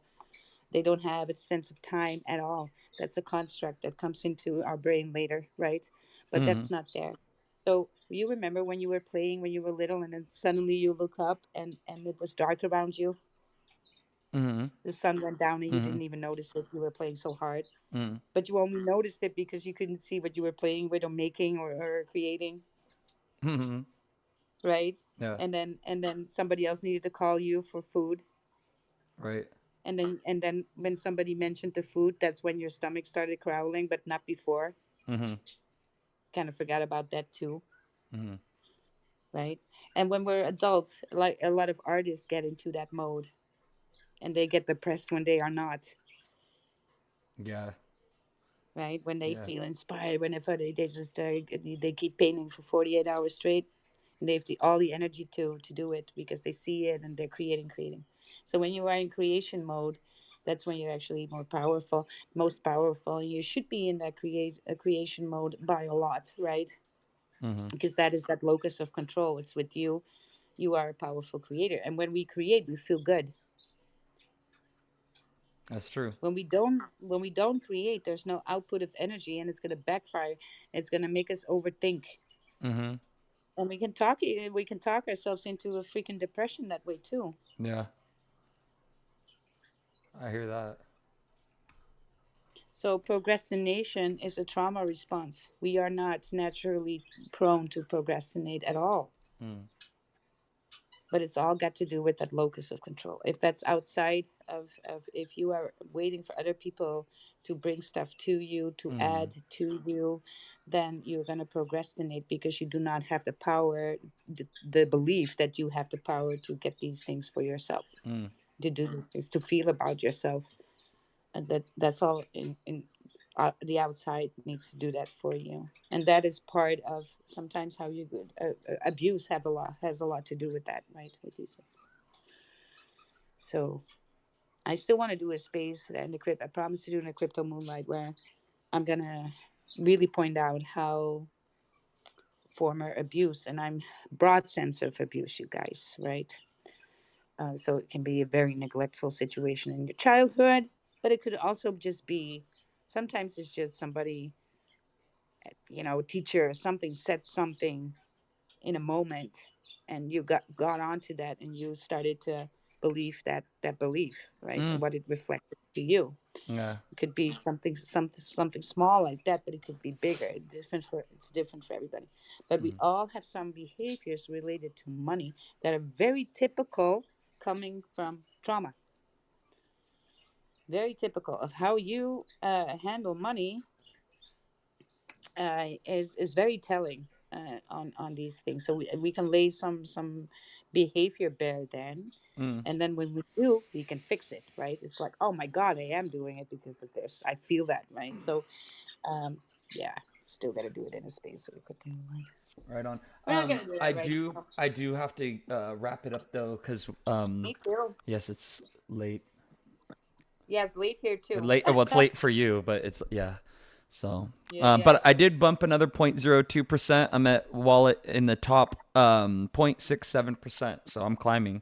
But damn, I got Nice a ways to timing. go though. I got a ways to go to catch up anywhere Well, near you. But it all adds up. It all yeah, adds up. I yeah. tell you that much if you Do, do it in that way. well, So yeah, I'm yeah. at 116 transactions. There's no way I could have done this in one day. So, this is, over the course of 17 days, doing a little bit at a Hmm. time each day. And I only was aware of the Layer Hub thing a few days ago. You showed this to me maybe 3 days ago. So Yeah, yeah. now it's time. Now, you kind of lit the fire under me, and I kind of want to get it really pumping. So cool, exciting stuff. But Yes. Exciting stuff, you guys. yes, enjoy the Let's rest of do it your again tomorrow. Sunday. Oh, well, actually, no, for you, it's time to go to sleep, but I'll enjoy the rest of my Sunday. And everybody here, enjoy whatever time you got until yes, you fall asleep. yes, that sounds good. Let's stick with that. Tomorrow we're just gonna have a regular space with a little bit more chilling, right? It tends to be on the weekend, a little less active with that because yeah, people just want to, especially on Sunday, want to kind of chill instead of chill. So, but we just open the space anyway for whoever want to show up. Usually they're more relaxed and less um, how do you say, busy spaces. But yeah, thank you guys for always showing up. Let's play this song. Oh, put the volume up. What's the ticker? Awesome. Thanks Oh, again, come you on. guys. Here we go. What is the ticker? Where's it at? I got crypto in the bag, send the CA in the chat. Gonna ape another fact. Got a runner on the map, Solana sniping like a cat. And the Zoe is moving quickly. I'm the squeezing where they at. I'm trying to bring the Mimquins back. 1,000x is gonna land. I got he chilling in the back, and the gas fees are gonna slap. Where's the ticker? Where's it at? Absolutely. Yes, again, thank you guys for coming. Follow each other. It's always a good idea, right? Yes. Thanks again, you guys. Show You have some a love. great rest of your Sunday. See you tomorrow. See you next time. Stay bullish. I might play it again. It's on repeat. I'm sorry, you guys. Stay bullish on yourself. Happy Sunday. See you back on Monday or in the Crypto Moonlight tomorrow morning. Let's go. Let's go.